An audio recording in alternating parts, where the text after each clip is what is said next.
Coming to you live from the Ash and Ale Lounge in Palm Coast, Florida, it's PulpitFest 2025.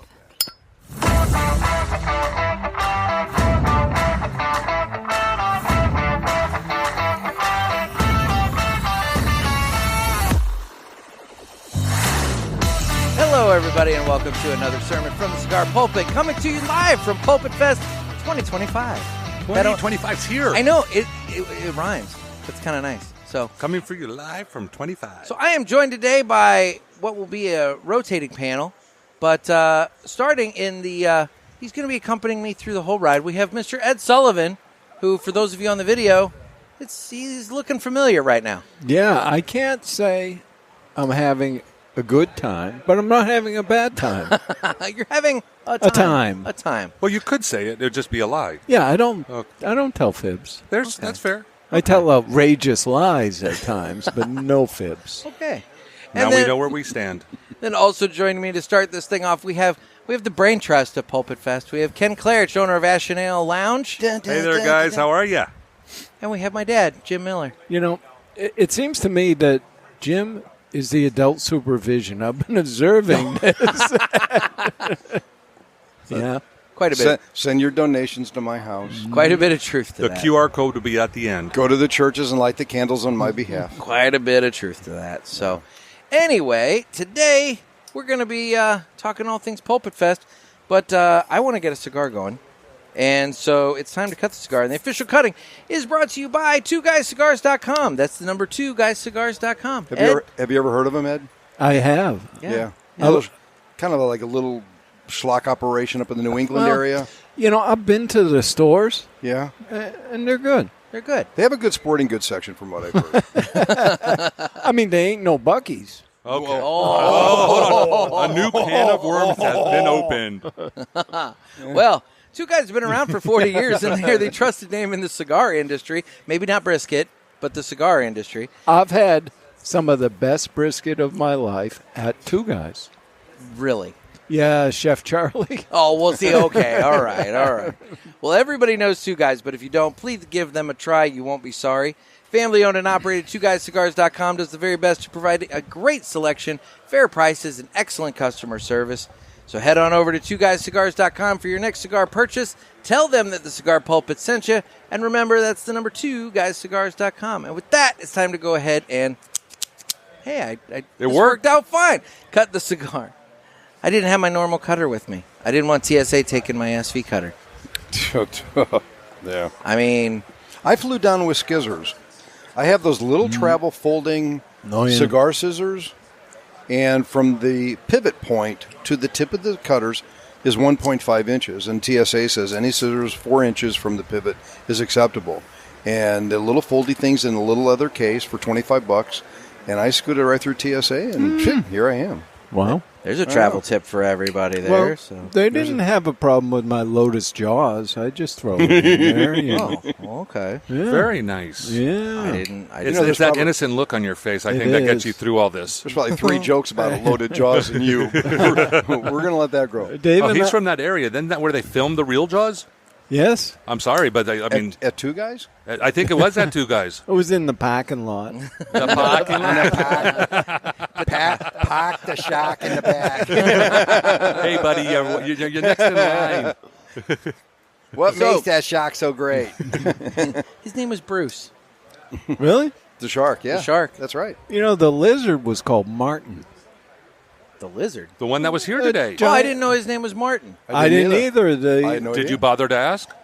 I just called him the lizard. No, It was a gecko first. It was Geico. I know. I talked to the lizard handler, and I got a lot of information. How do you qualify to be a lizard handler, though? Intensive training. Mm-hmm. What's the background?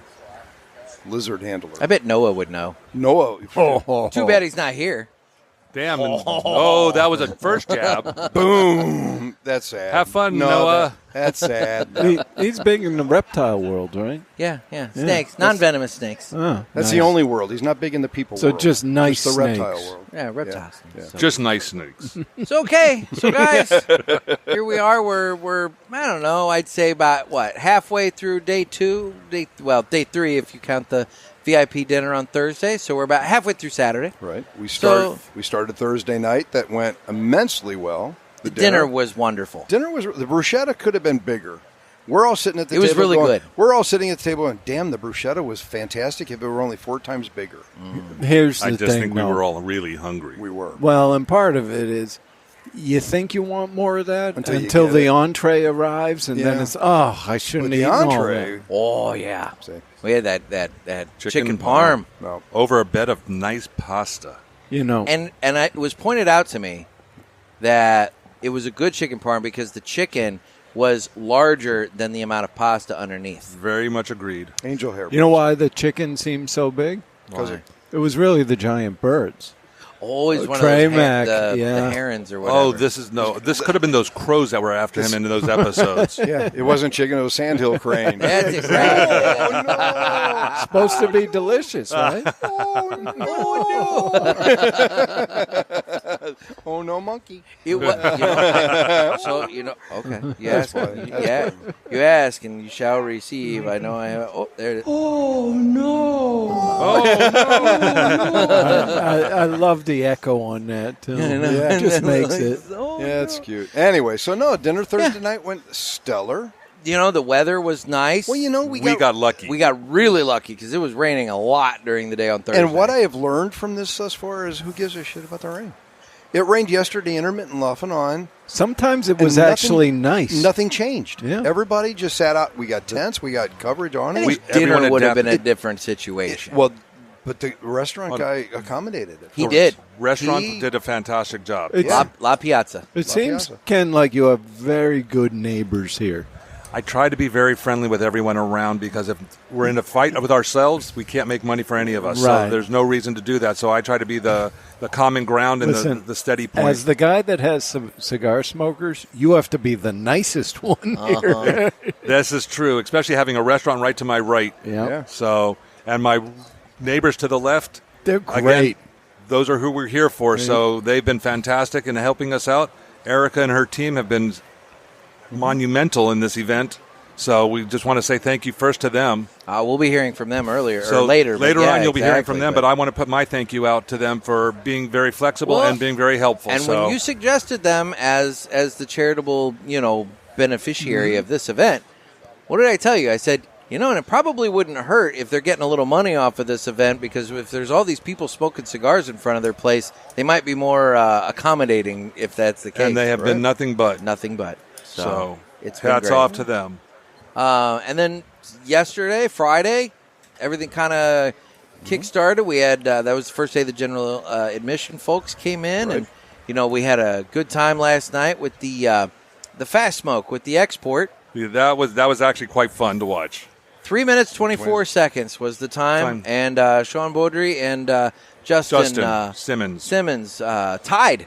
They tied. They tied, which I think is kind of a cop-out. Alejandro refused to declare an actual winner. I mean, it was down to the little bit anyway. I think you're going to meet Alejandro later, and you'll understand why he was afraid. He's not all there. Why?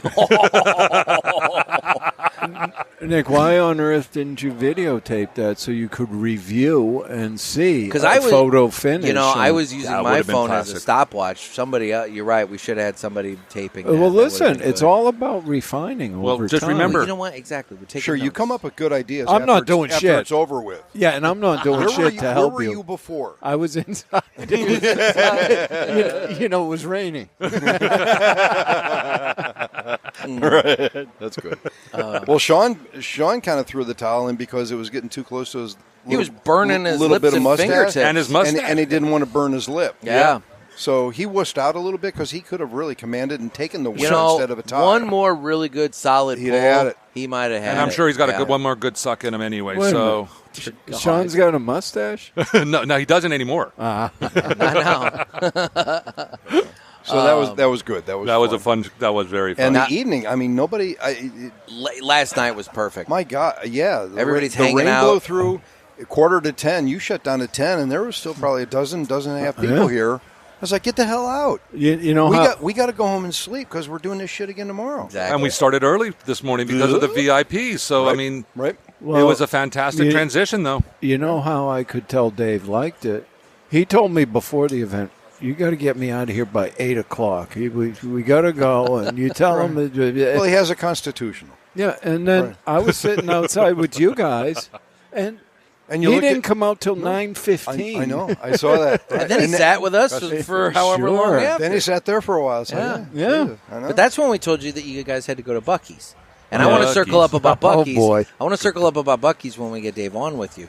But yeah, that's when we mentioned that you guys have to hit up Buc-ee's. And Dave was just fresh off his disappointment with the Fountain of Youth. Yeah. It didn't work. Well, while we're driving to Buc-ee's, he's saying, "Yeah, I mean, these people always say you got to see this, you got to see this. I'm sure I'll be disappointed in this, but we'll let you tell. Let him tell about the disappointment." Okay, we'll get to that. So, Ken, I want to ask, as the tobacconist, the retailer here, how have you felt this has gone so far? Big smile on the face for those. I don't know if you all could see that, but we're very happy. So it's been extremely well. We've had great participation from everyone. There's been no lack of purchasing from anyone. It's been really, really nice. And that's the thing. I don't want to necessarily get into numbers because obviously we're still working through today. And it's nobody's damn business. Well, exactly. But at the same time, we did set some sales records last year at PulpitFest for you guys. And, I guess I'm just kind of curious if we're tracking. So we're doing really well. We'll see how this next day and a half goes. Okay. And then we might have to go. We'll finish that one up on a later episode, possibly. Okay. How did it go last time? Did some people wait until their day they're leaving because they don't want to lug stuff around, or was it steady? It's been different because this year we did the VIP, so they've been able to come in on the night before and start purchasing. So we've had extra purchasing time. Got it. So I would love to give you a great, simple answer like that, but it's not as simple because it's a totally different product that we're working with. So I just would love to say that the numbers right now are tracking to look like they're going to be better, but it's all in time, and that'll be told as it happens. For sure. So, all right. Well, excellent. So, thoughts on next year? So next year, if you'll have me, I would love to do it again, but that is a decision that comes between 2/3 of the Brain Trust and asking me my permission if I would do it. Wow. Were you asking me? Yeah, I am asking. Oh, then yes, we want to do this. Okay. I was like, I'm like, who's the other third of the brain? I'm like, do you have to check with Kim? Or I'm like, okay. No, I'm sorry. Okay. I didn't mean to. I was confused. I didn't think I was going to actually throw you for a loop on that one. No, I just figured that involved math. Oh, I'm sorry. Never been. Yeah. But no, yes. Next year we're looking very forward to it, but we also have some new information. So yeah, you and I compared some calendars. Yes, we did. And admittedly, it's a smidge warm. You're number 4. It's a smidge warm, and so we were looking at the calendars, and we were thinking that I don't know what, a little later in the season, possibly. A little later in the season, we're looking at October 1st through the 4th. So October 1st is a Thursday. That would be the day that we do the VIP dinner again, and then we have Friday, Saturday, Sunday. The 4th is kind of like Sunday this year as it was last year, which is kind of that goodbye day. A lot of people travel home on Sunday. Some people travel a little later in the day. Some people a little earlier. Those of you who are traveling later, if you want to swing by, say bye. Maybe, pick up a few extra cigars before you go. We'll be here, but it's a super casual day. Nothing is really planned or scheduled for that day. It's just kind of a chill day. It is going to be a chill day. We've talked to several of the people. Quite a few people have early flights. There's other things happening. It's their last day here, so they're sightseeing. And, something good for them for getting out and going to do other things. Mm-hmm. This is a great event, and we love the participation. But when you get away to a new place, it's always good to go see other things and go to meet other people and just experience things. And it's part of life. And I think the schedule allowed for that. I mean, we had a lot of that yesterday. I mean, technically we opened registrations up at 10 a.m., but the welcome ceremony thing wasn't until 5.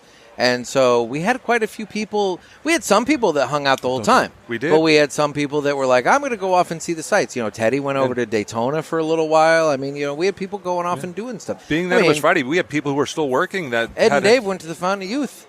Well, I don't think it worked. You guys need your money back. Oh, It didn't work. It didn't work. We drank that. That's why he's not on camera, by the way. I'm ancient now. We drank that vile sulfurous liquid for no reason. No reason at all. So October 1st through the 4th, 2026. Mark it on your calendars. This is your official notice. Yes. Don't plan trips anywhere else during that weekend. And, Noah. I wasn't going to point him out. Who, Noah? I mean, I was indirectly To pointing him out. be fair, he didn't plan the trip. This is true.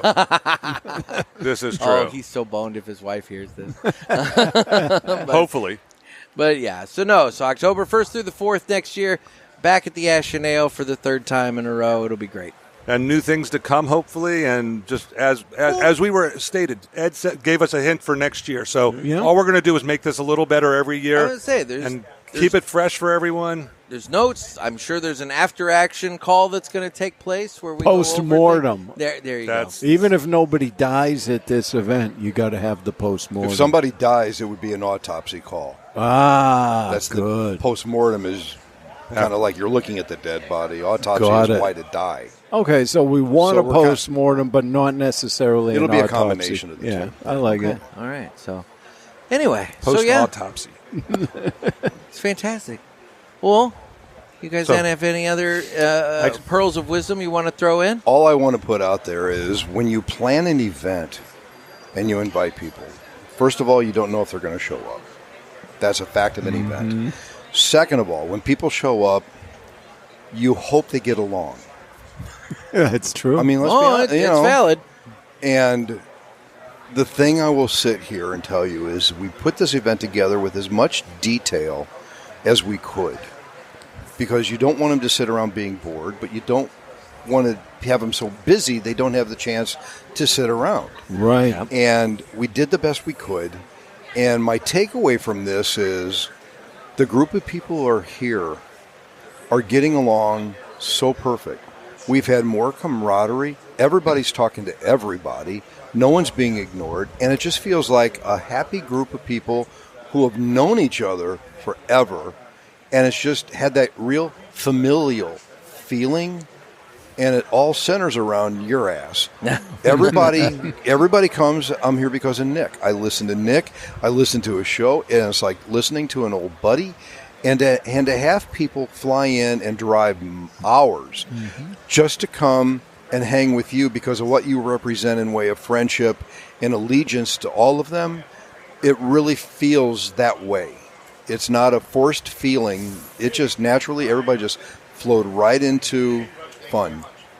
And I commend you for that. It still befuddles the shit out of me. But it just, to see the people show up is a big thing. But to see the people show up and be the way they are and happy as they are, they may rip our shit apart afterwards and go home and it was the worst time of my life. And if that's the case, we'll hunt them down and kill them. Yeah. But then we can have your post-mortem. Oh, great. But then that becomes, right. But this is just delightful. And it sounds lighthearted. It's just delightful. The vendors, Aladino and Villiger guys are here. Wonderful human beings. And you throw the whole mix of weird characters and personalities from all the rest, and this is just something I think they're going to go home and look forward to next year. They're going to be sad it's kind of over, but they're going to be glad they came. Jim, as soon as you said weird personality, I'm looking in the distance and I see Trey Mack. Need I say more? Need I say... That couldn't have been any better. Kismet. There you go. You summoned him, right? Oh, here he comes. His ears were ringing. Wearing all black and red tennis shoes, no less. I do want to piggyback on what Jim said. I think what he said is correct. But I also want to say, for everyone who listens to this podcast, I'm sure you've been in a cigar lounge once, maybe twice in your life, hopefully maybe more. But I've gone and traveled a lot of cigar lounges, and I think I know Jim has too. I find that when cigar people get together, no matter what the backgrounds, whatever their thoughts, processes are, everyone's here for the same thing.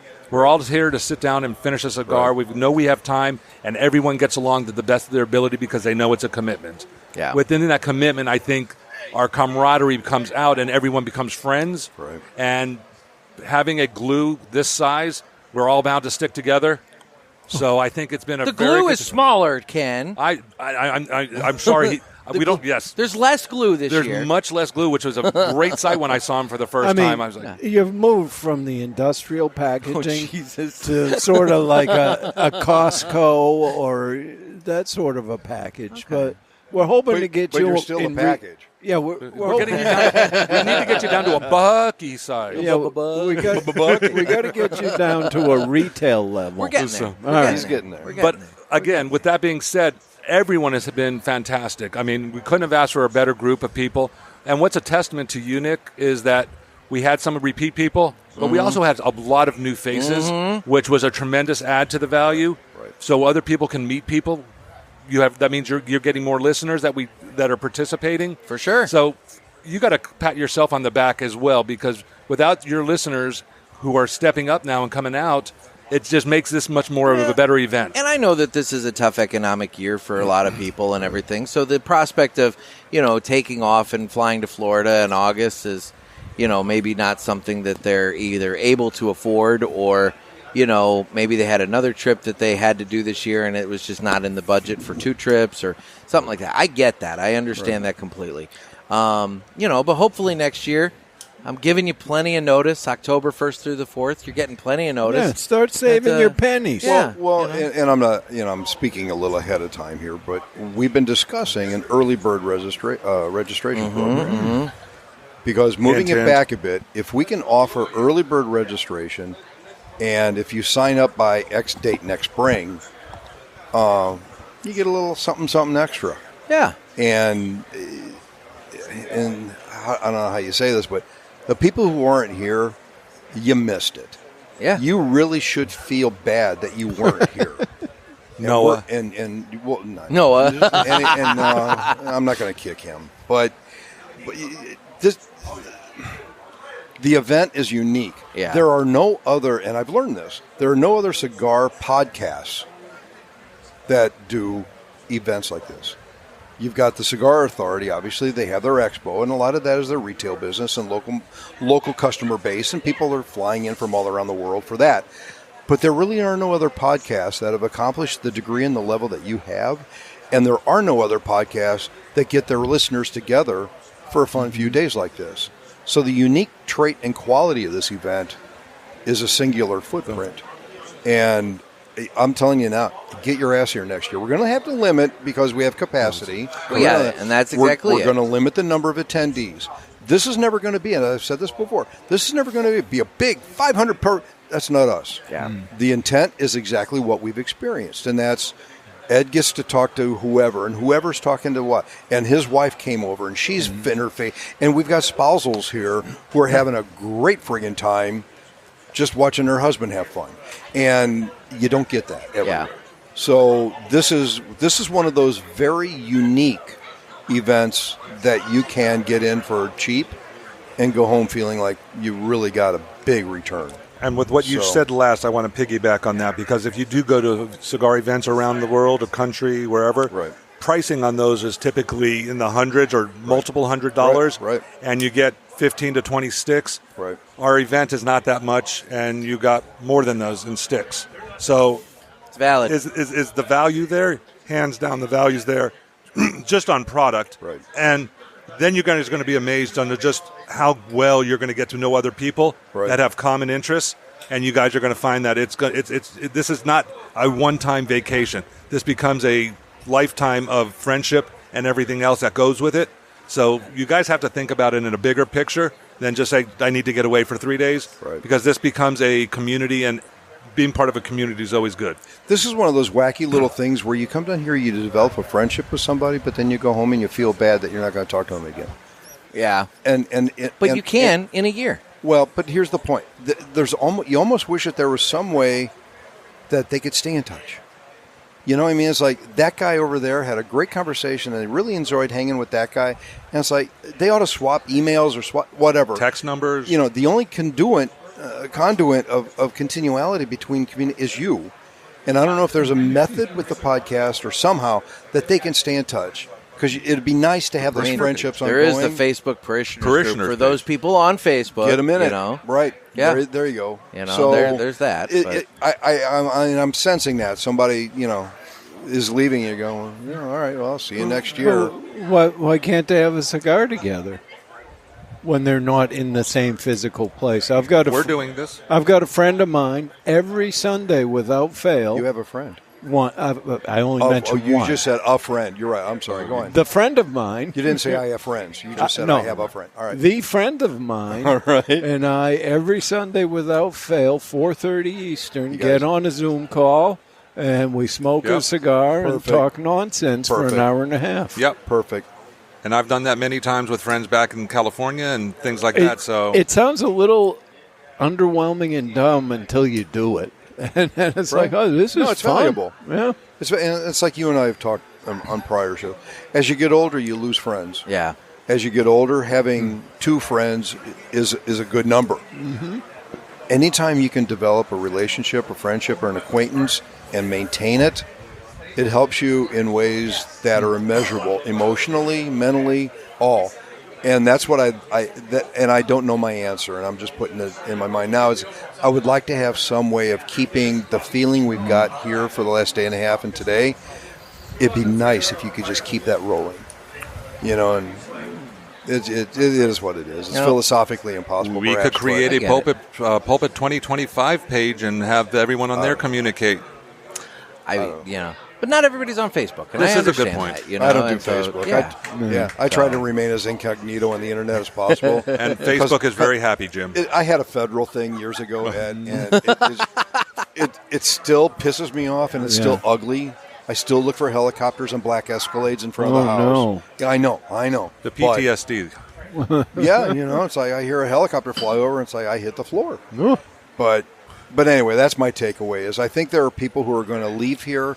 And whenever they leave, whenever you go to a great event, and Ken will know this, when you go to a wonderful time, and when you leave, I wouldn't call it sadness, but it's almost a feeling of a little touch of depression. Yes. Melancholy. Melancholy. Yeah. And I think people are going to have that when they leave here, and that's a good thing. Well, it drives them to come back next time. And that's my objective. Yep. So schedule a flyby for next year. I want to see Jim hit the deck. Noted. But it has to be specific. Has to helicopter? Be it has to be a Black Hawk.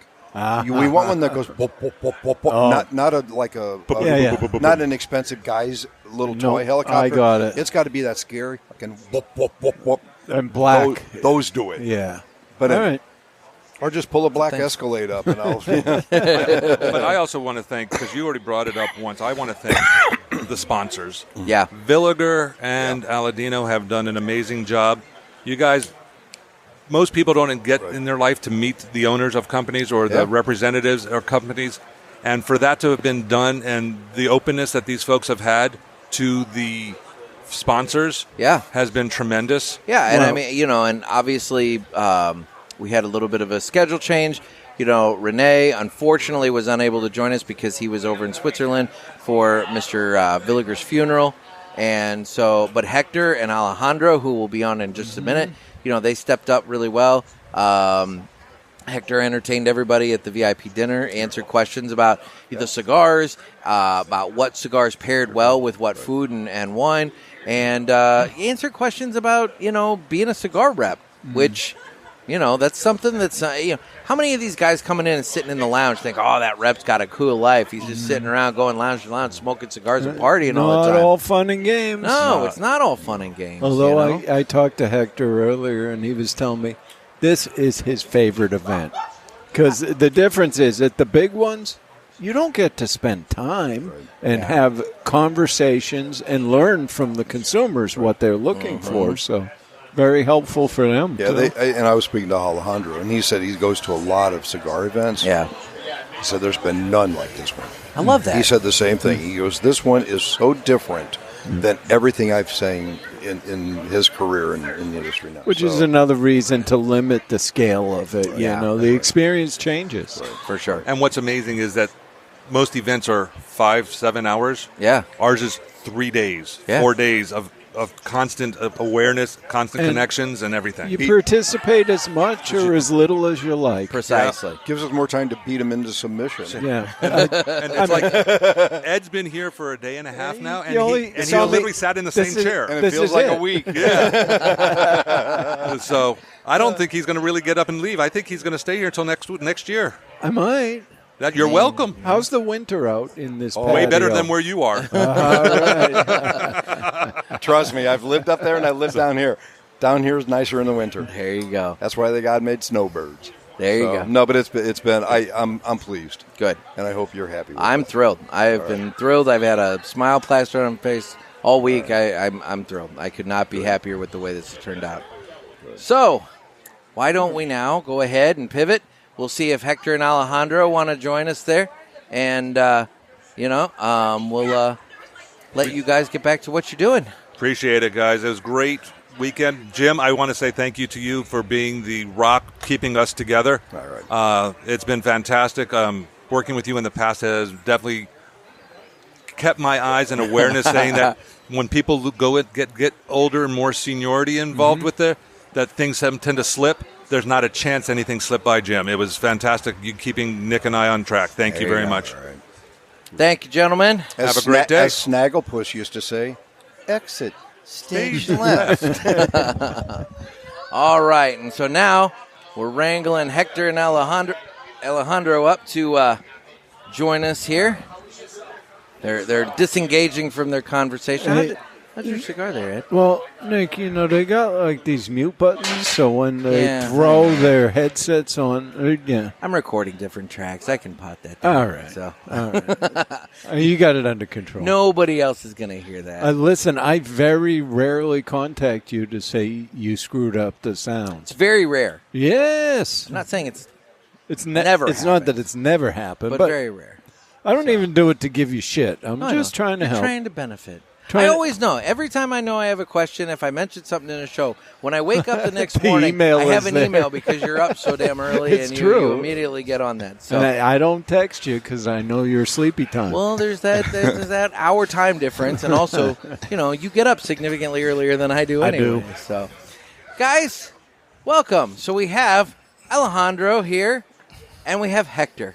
How are you guys doing? Doing fantastic. What about you, Alejandro? Having a great time. It was the past 3 days have been amazing. It's life changing. You've been smiling the whole time. Yes. This festival is like no other. I can't wait for next year's, and the party's not over. We got one more day. So. We're still partying. So, Man, all right. I gotta say, Alejandro's voice is great for audio, Isn't it? Oh, Smooth like butter. Oh, my like God, butter. Alejandro, you're going to get a promotion. Yep. I love that. Renee's going to put you in charge of all the communications. I need it. I need to travel, do all these podcasts. I love it. So first of all, I really, really want to thank the two of you and thank Villiger for your fantastic support of Pulpit Fest. You guys, starting, not last year. It was the year before, which was the last year I had it in St. Louis. I talked to Renee, and Renee, after it was over, reached out to me and said, hey, we want in on this thing. How do we get in on this thing? Let's make it happen. We want to blow it up big, blah, blah, blah. So it all came together last year, obviously. Hector, you were here with us, last year. And Alejandro, well, you were down in Texas doing a bourbon. A whiskey business event. Whiskey business event. And so you were unable to make it last year. Yes. And this year you got drafted. And well, then Renee had to leave because, he unfortunately had to go to Mr. Villiger's funeral. And so we obviously wish he, A, could have joined us, and B, didn't have to miss it for such a solemn occasion, but, such is life. But Hector, you stepped up big time for the dinner on Thursday night. Well, yeah, it was a great dinner, though, to be honest. Nick, thank you very much for that dinner. Don't thank me. Italian place, wow, that was a good pick. Kenn, I will give all the credit in the world. Kenn organized all that. He went over, he talked with the owner, got the menu all put together. He got it all set up. I mean, it was very well run. And then all day we're watching the weather, and it's just raining, and I'm thinking, we're going to be inside for a cigar dinner that we can't smoke at.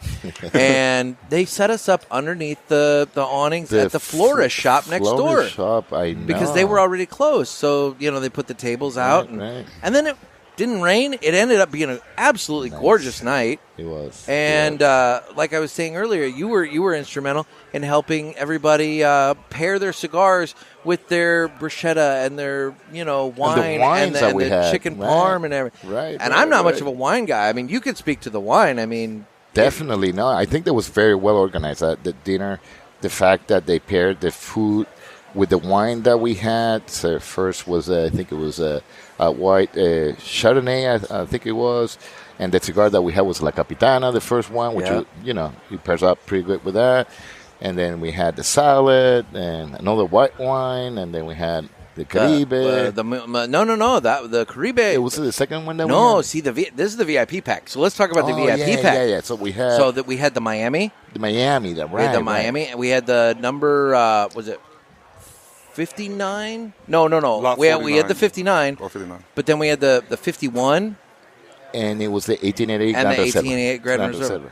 So that was the last one that we had, as a matter of fact. Yeah. You told Grand everybody, Reserva. wait on the Grand Reserva until the end after you've had the full meal. Correct. And but no, it's such a wonderful. And the Miami paired so nicely with that chicken parm. Correct. Oh my God, those notes of creamy with the Parmesan, the pasta. Hey Nick, I'm not sure it was chicken. Well, oh my God. He's Mr. contending. Sullivan, please. He's contending that it was the sawgrass crane. Yeah, that giant crane. Giant, like 4-foot crane. Hector knows what we're talking about. Some giant freaking bird, man. Apparently, you can't even mess with it. Well, whatever. Who knows? But it was delicious, though. Anyway. Big breasts. Yes, for sure. No, it was a fantastic meal. And just such a wonderful and like I said, the weather was perfect. And then obviously you had you should have been there. I should have been there. Let's talk about your fiasco there. Yeah, Alejandro, poor Alejandro went through hell. We'll go through some travel horror here. So what happened to you? It was Thursday. So just the travel. I got 2 delays, change of flight, stuck in Charlotte for 2 hours on the runway. They parked us because of bad weather, and I missed the dinner. I was supposed to be here in the area around 4 or 5 and made it in at 12 o'clock at night. So did Hector pack you a doggy bag or no? I was going to be honest with you. So, I was going to, but he said, no, don't worry, Hector. I already got dinner. So you volunteered? I did. Yes, I did volunteer. Yes, Good. I take care of my people. That's that's the best of both worlds. Pretend that you really want to do it, and then when And then when I say no, it's it's great. He still gets credit, and he doesn't have to do anything. There you go. Yes. Look at those two guys. I know what they're doing. Yeah. They're in the reflection of the glass. Oh, that's what it is.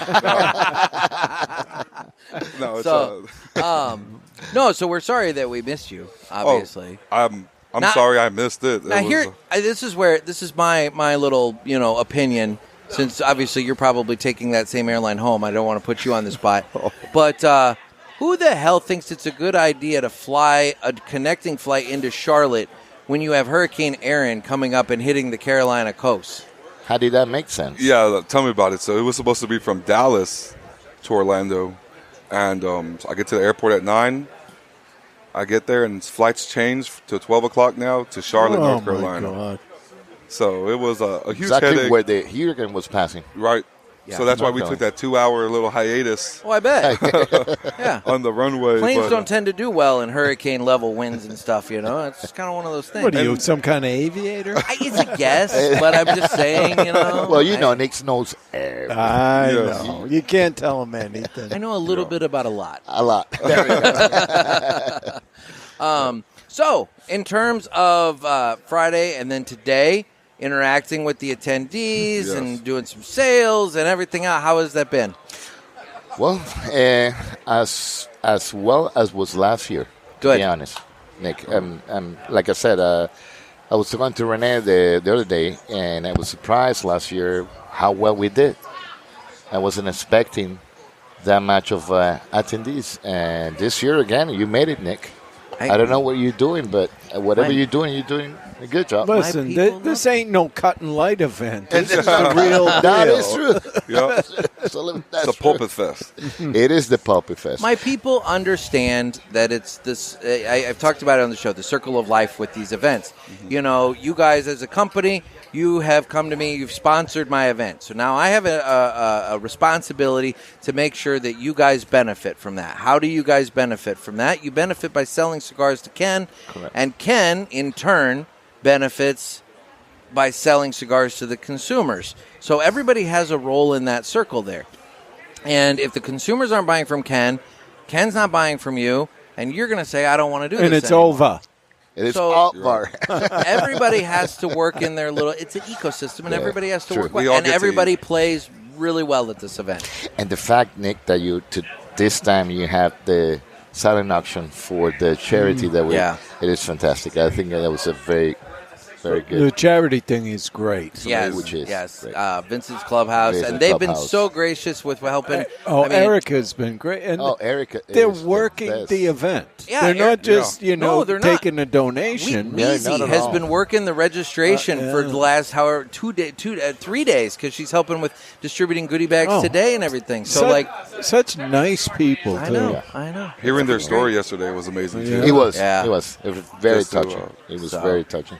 But and then in terms of the games, Wow. you know, I love having games. yeah. I love having games. So okay. Mr. Hank again, eh? Well, yeah. Hank Undefeated. Hank is 2 years 2 years running in a row, with the man. Long Ash contest now. I was telling Nick that we're going to have to take this guy on a tour. Yeah, I know. Another one. A world tour. So, but then also last evening, I mentioned we did the export fast smoke. Oh, yeah. Yes. That You- was you guys- Justin, right? It was Justin Justin. and Sean. They And tied. Sean. They tied it, yes. They They tied That's it because right, you yes. were a chicken shit and you wouldn't declare a winner, Yes. Alejandro. Good job. Good Who job. really won, Nick? Who really won, Alejandro? I think Justin did by like 3 seconds, but the But way is it, they but way is they it both time or is it the it is, yes, it is, and they came down to it. When they placed it in the ashtrays, one cherry was still a little lit and kind of caught it up. Oh, my So- God. That guy went down. And the other contestant was just standing there, just like looking at me, and I was like, "Justin, you get the full box, and then you get the box that we opened. Just make it, you know." So Kind of a second place. it wasn't really a tie. It was a consolation prize. Yes, Oh, there it you go. was, It was. It was. I just want to be clear. Yes, yes. Okay. Yes. Well, now I was we- too nice. I was too nice. But It was fun. It was 3 minutes 24 seconds. Amazing. Yeah, that's fast. 3 minutes 24 seconds. Normally And it takes about, what, a good 15 minutes? I Dude, would you say could- the fastest if 10 you- minutes, right? truthfully, if you really take your time, I can get a half hour out I of was one just of about those. to say I can get a half an hour out of one of those if I just really mellow out and take my time. Yeah. That was a So record, I think. 3 minutes, a tenth that's a of the record. time from what we're Yeah. getting. It's like Right, it's right. impressive. We should call, what is it, the ones Ripley's? that do the- Ripley's. There Yeah, you go. Ripley's, believe it or not. There you go. Yeah. Get the Ripley Guinness Book of World Guinness Record. Book. Yeah, Oh, we'll get the yeah. Guinness Yeah. Book. I'm thinking, Yeah. isn't there a Ripley's Museum here? Probably. Orlando. St. And let's be Yeah, real, Orlando. it is I think more. it might be one in St. Augustine. It too. is more freak showish. So like Ripley's would be more appropriate. Well, Yeah. But it was my fun. God. It was fun, definitely. Well, so okay, so as Kenn and my dad and Ed and I, we just announced Pulpit Fest 2026. We're looking October 1st through the 4th. Obviously, we would absolutely love for Villiger to come back and be our presenting sponsor yet again. Let's do it. All right. Whoa. Let's do it all over again. Well, there you go, Renee. We just told you what we're doing, so you know. well, hopefully Renee can go. I would Oh, like definitely. Finally, I'm sure. you know, I'm giving him plenty of credit or time here. We're giving him what? 13 and a half months now Oh, to plenty plan time to this. plan that. I mean, Yeah, but- let's be real. Hopefully nobody, passes away, and hopefully there's no board meetings scheduled and everything else, and we can actually have Renee for the full time Well, so he can experience Here's the this himself. thing. Here's my message to Renee. If he's going next year, it doesn't mean you squeeze Alejandro out of this. No. Whoa. There will Alejandro, you're getting a lot of support here, man. there will be a revolt if he's not back next year. Alejandro is a crowd favorite. You're right. He has been a crowd favorite. But as a matter of fact, Nick, I think you do have a story about Alejandro being Yes. with Villiger. You know what? Yes. Thanks to Let's talk about it. PulpitFest, right? Let's talk about this. So I got you a job. Yes, you did. So why don't you tell that story? About last year in April, or March, I was in the Dominican Republic at a graduation dinner at Camp David. And throughout the whole dinner, we're talking, and Manuel was to the left of me, and Renee's right in front of me. I didn't know who he was really with or what he did, but he was a guest, a friend of Manuel Inoa of La Aurora. And so we're there having a good time, and he's not eating. Renee hardly eats. He eats real healthy, so he just has a glass of wine there with him, and we're all having our full course meal going through, and appetizers and stuff going through. And throughout the dinner, we're talking, and so Renee's sitting next to a buddy of mine named Anthony, and talking about that he's with Villiger Cigars, and that they're looking for someone in the state of Texas. And he tells him, "There's your guy right in front of you." This whole time, I did not know who Renee was, what company he was with, and we got to talking a little bit. As soon as we started drinking some more, they brought out some rum. Everybody loosened up, and it was a good night. And my buddy Anthony is a avid viewer of Cigar Pulpit here, and Good job, Anthony. yes, A shout out to Anthony. yes, he brought him up, and that's kind of where it kind of correlated and helped me out too. And so the rest is kind of history. Renee went back to Miami the next day. Well, see, now the story that I heard was that Anthony was talking, and the pulpit came up. Yes. Saying like, I learned about you guys from the show. Watching the show, yes. And so Renee started talking to him, and from there, Renee's like, "Yeah, I'm looking for a rep in Texas." It's like, "You know anybody?"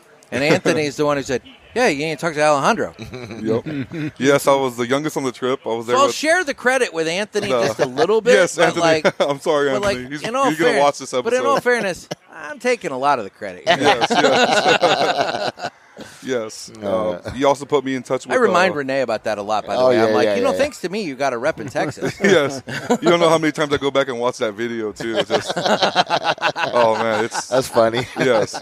You also put me in touch with Al Roman. Yes. The Good Cigar. Wonderful guy, and I Yes. desperately need to get down there and see his shop. Let me know when you do. I'll join you. Oh, trust me, I will. I'll join you. I've got a whole Texas tour going now between Travis and Ashley, and then yep. going to see you and Al, and it'll be fun. Travis and Ashley are also a good account of mine up in Bastrop. So Okay. that'll be a fun Texas trip. Let me I know. think so. I think that would be a nice Texas trip. Yes, So. yes. Fantastic. Well, gentlemen, I really want to thank you for taking time out. I want to thank you for everything. This has been so much fun. The event would not go how it goes without you guys, because the generosity that your company has shown. Let's be real. The attendees, for the price that they pay to attend, the amount of stuff that they're walking away with is outrageous. But truthfully, a giant chunk of it is Villiger product, and it's because you guys have not only been generous, but you also recognize that this is an opportunity to showcase your brand to cigar smokers that they're serious about it. I mean, these people are traveling in from all over the place in order to come in and smoke. And this is an opportunity for you guys to showcase everything that you're doing and say, hey, look at us. We have something for everybody. And you can find something in our portfolio that you enjoy. And I think I appreciate that you guys have taken the opportunity, recognized the opportunity, and seized it and run with it. And I can't thank you and Renee and Villiger enough for the support. Thank you also for putting on this event. It's felt like family, like home in a way. Even though Texas is far, but this feels like another Texas to me. Everybody's so approachable. It's hot. It is a little humid. It is. Well, you get that. Yeah, it's hot. Humid. Yeah. But just everybody's so approachable. We could talk to everybody and anybody, and the faces I'm going to remember, and I'm ready for next year. That's all.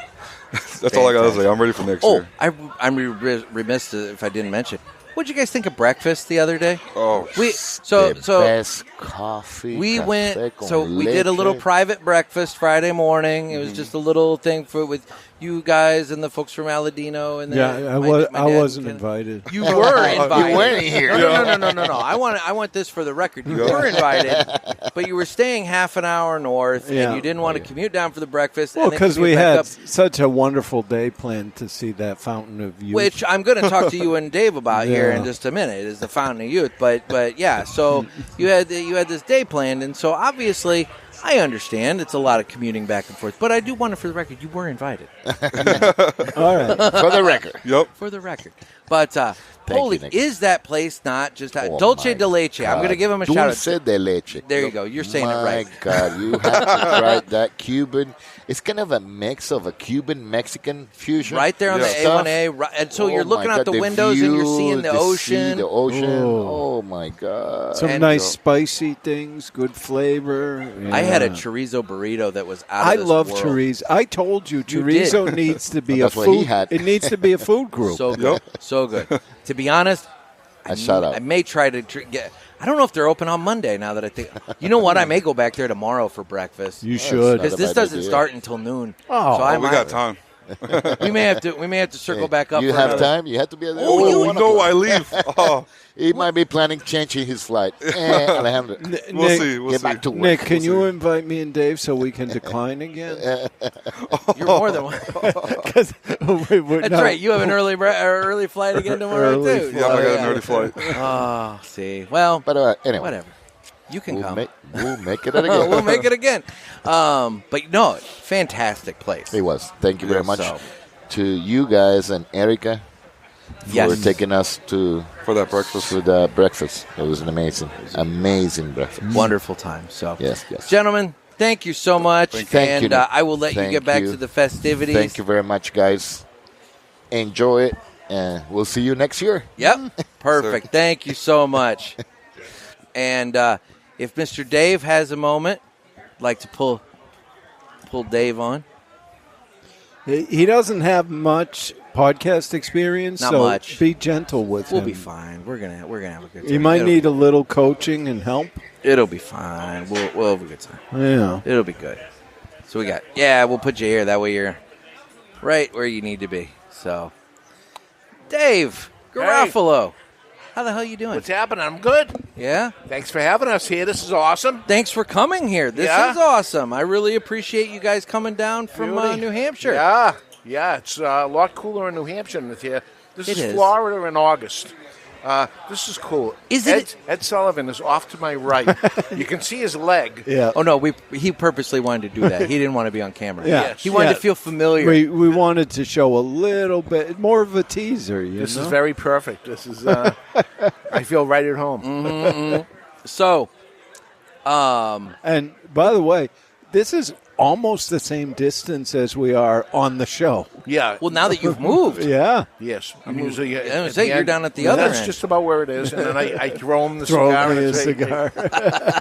When people come up to see the studio, I don't know if I ever asked you that. You come up to see the studio, is it bigger or smaller than you think it was? And usually people say it's smaller. You know, they assume that It goes on and but on. it ends Nah, right at. it was actually, truthfully, I feel like it was a little bigger. I feel Yeah. like you fit more audience in there than I would have expected. Oh, it's the further back. It yeah, I goes, figured yeah. it was the But depth of it. The width width is is it. that's about what you see is what you get. Yeah, well, I kind of gauge. It's hard to gauge the width because let's be real. Sometimes you have some bigger guys up there on the Oh, thing, boy. and so it's kind of one of those Already like, is. all right, I mean, now if you got like a handful of smaller looking guys, A bunch You of know. Jonathan skeletons. yeah, then you Yeah. could fit like a half a dozen people up there. I In would the think, cigar industry, though, we're built like this, right? Exactly. Mostly. Well, there's a lot of. I lot feel more, at look, home. there's a lot more of us than there are of Eds. you know? Ed used to be a bigger boy back in the day. Yeah. Good for you. I've known Ed for a long I time. topped out at 280. Okay, all right. Well, good for you. Well, you're doing a lot of the cycling. Oh, yeah. Yeah. So. Not steroid cycling. No, not but- steroids. No, bicycling. So you for weeks I heard that you were dreading the Florida heat. Has it been as bad as Yes. you? Oh, for God's Yes, it sake! has. I just felt a breeze. Yeah. I think it's actually not been nearly. Trust me, you would have died last year. Yeah. This year has been nothing in comparison. I don't to think last it's year. temperature-wise. It's the humidity. The humidity. And people say it's not the heat; it's humidity. And I joke about it. You go to Las Vegas, and I go, "Yeah, it was 117." It's the dry heat. heat. Yeah. But you'd prefer Las Vegas humidity, to this? This is almost New Orleans humidity. Yeah. Yeah. It is what it is. We are kind of right by the ocean, so I saw water. yeah. Yeah. Well, yeah. Speaking of seeing water, you guys visited the Fountain of Youth. Well, you don't see a lot of water there. No, we got a dribble of water, but we took it, we drank it. It was gross. Oh, yeah. Oh God! They actually give you something to drink. Yes. Yeah, Drink they have little paper cup dispenser, and you can go over to the fake jug where water is trickling out. And you drank it. Yeah, it was vile and sulfurous. Sulfur. Ah. Tastes sulfurish. And it said it's got all these minerals in it and all this, and supposedly you're going to get younger and all that stuff. And what do you think? Do we look younger than the last time you saw us? I mean, you've got a Florida glow about you. I'll give it yeah. that. It's almost heat stroke, but we'll call it a Florida glow.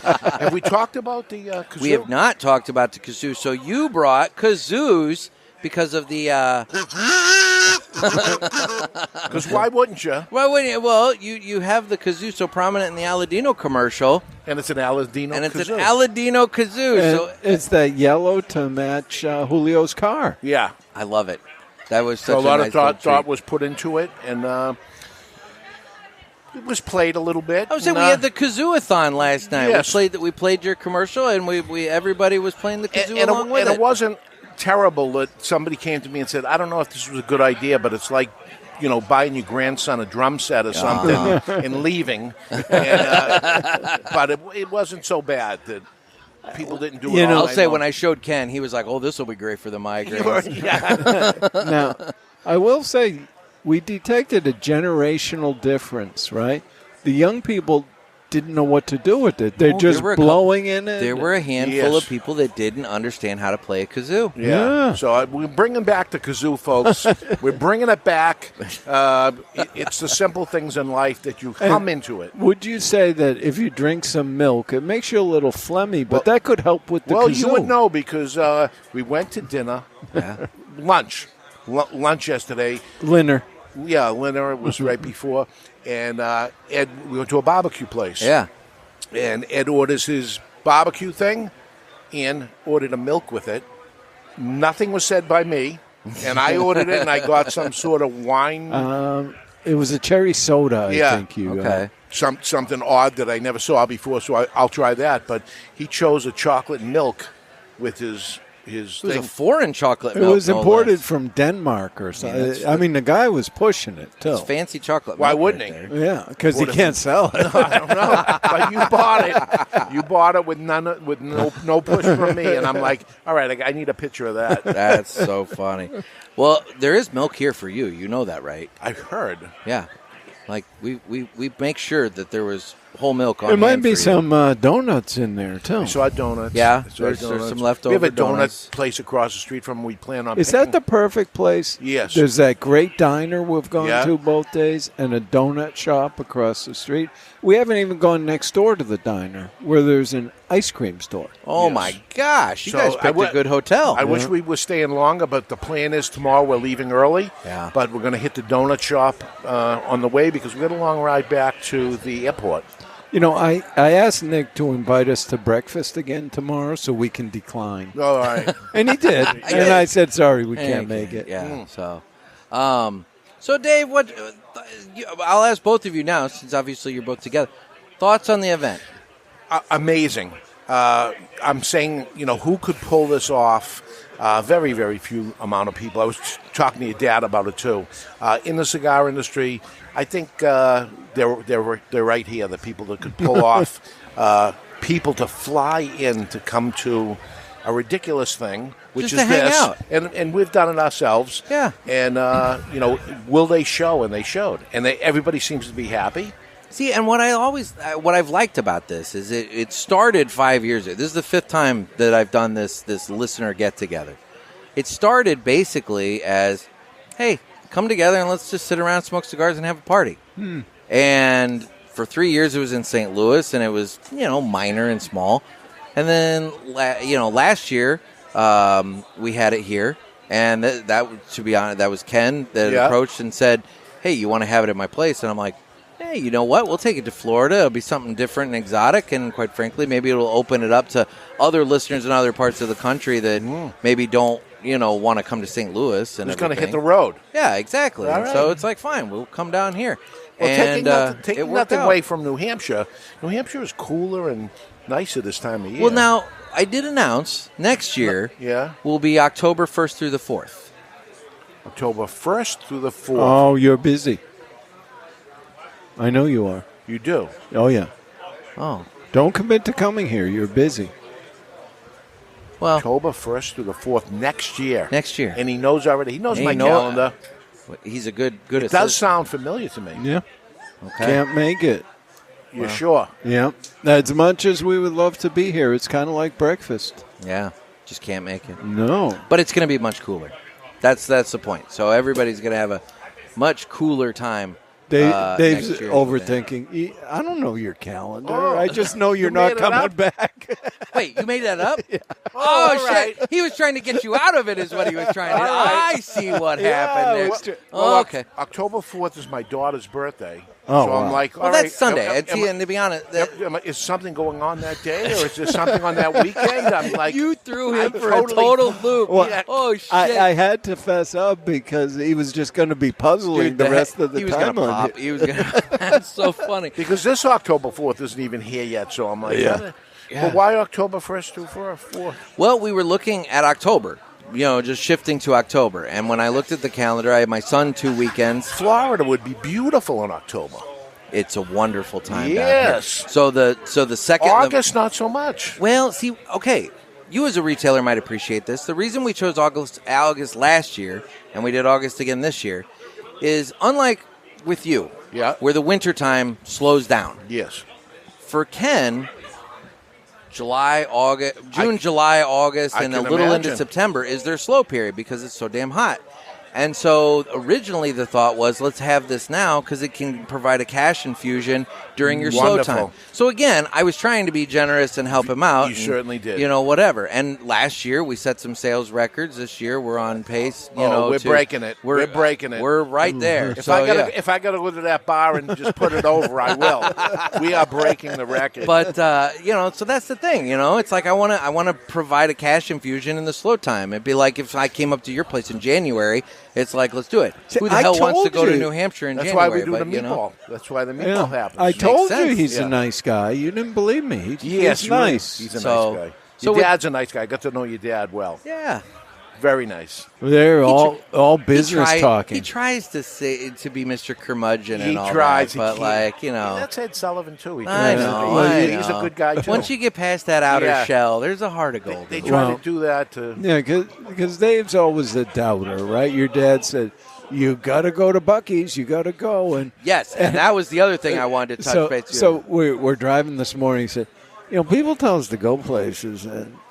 It's not going to be good. We're going to be disappointed. Nobody told you to go to the Fountain of Youth. No, they did. Yeah. Who did? Some people. Yeah, they want me to live longer or whatever. Although Havey didn't really hype up the fort, though. He said you could go to the fort, but it's a pile of rocks with cannons. Truthfully, I would say if you're into history, that's one thing. But we're not standing in the hot sun reading. If you ever come up my way again, where you don't want to go is Plymouth Rock. Oh, really? It is the most disappointing thing that you possibly could imagine. See, in my mind's eye, I have this giant boulder. It's as big as your thing here, and the date is stamped on it, which how could the date be stamped on it if it's a rock? And there's a cage around it, and you look in a hole, and there's the cage, and that's it. And everybody around you that's there says, that's it? That's it. That's it. That is the word that is said when anybody walks up to there. If they ran a recorder, they would hear, that's it, that's it, that's it, that's it. That's funny. Because that's it. That's funny. And well, you also have the Stonehenge up there. Which is across the street from my house. Oh, really? Okay. Well, so now everybody that went on that little knows where I bus tour live. now knows where you We live. drove by my house twice on the way there and the way back. I thought about it. I thought when we did that thing, I'd say pull into the thing and maybe we'll make a quick pizza or something or whatever. And it was like, you don't want to do this. We don't have any. You don't want a bunch of fanboys knowing where you live. You know, it's like it's bad enough. Bad enough. Teddy at one point knew where I lived. He'd come over and bang on my patio door. You know, but that actually happened twice. But that's really, yeah. The old house though. The old house. He doesn't know where I live now. Plymouth we'll Rock. have to move. Plymouth Rock actually has a meme. Disappointing children since 1880.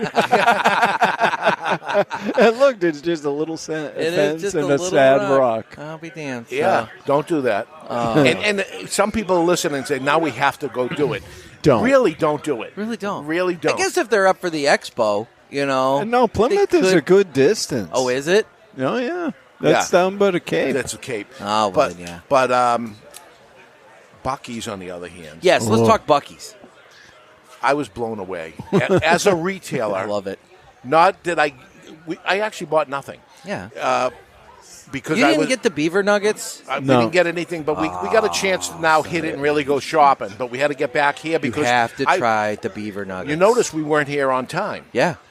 And it was because we were just going to pop into Buc-ee's and look at it and say, this is it. Because don't just pop into Buc-ee's for the first time. No. You commit time to Buc-ee's. Well, and we're driving there, and Dave's saying, an hour. We're not going to spend a half hour. It took over 10 minutes to get him in the store. Because you're just looking outside. Unbelievable. The right? displays, the way things are set up, the way the employees work, the cleanliness of it. I went to the bathroom, and I didn't even have to go to the bathroom, to be honest. I had to see it had to see the bathroom. and understand how it says on the sign, world famous under the bathrooms. Well, they have attendants working specifically just to clean the bathrooms. The people are happy. The place is immaculate. The branding, the private label branding, is the most unbelievable thing I ever saw before. If you're an entrepreneur, go to Buc-ee's and check it out because my mind exploded. I was taking notes. I got pictures. We talked all the way here. I have ideas. That's fantastic. It was really something. You may have a whole new program to launch around. I will. I think my video just crashed out. So. Oh, no. Well, all right. Well, but we're still on? We're still on the audio. All right. My video. So, we've gone honestly, dark. I only listen to the audio anyway. Okay. Now that we're talking about that. You know why I do the video? We can talk because no one can see us. Yeah, I know. Now we can see. So you know why I do the video? Because I had so many manufacturers telling me when I was talking to them about, they don't want to advertise? No. It's like I would talk to them about the show, and they'd be like, so are you on YouTube? Are you on this? And it's like, no, I'm just audio. Oh, okay. And it's like, well, shit, I guess I got to do video. Yeah. And then next thing you know, I do video. And it's just an extra pain in my ass that it doesn't add up to shit, right? It really doesn't, because YouTube throttles us back. Rumble is a small platform. I will say one thing, though. The people who watch our video tend to be higher percentage super fans. Yeah, for some reason they want to see this. Valid. Yeah. It's nice that we have a live audience. When we go live, you don't. But when you go live, they're writing, unhappy things that they're writing on there as they're seeing it go on. I'm not able to do two things at once. Yeah. Chew bubble gum and talk.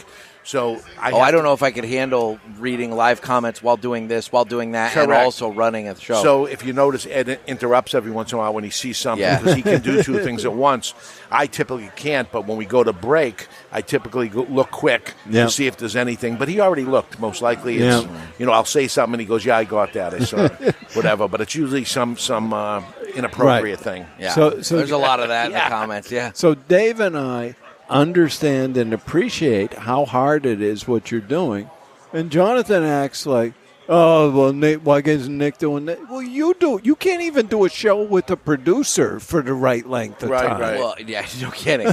and while I totally appreciate his effort while I was out with my kidney issue in March, where he came up with a very elaborate strengthometer with the letters and the numbers and all that shit and everything. Ridiculous. It disgusted us. Yeah. I mean, the video quality could have been a lot better.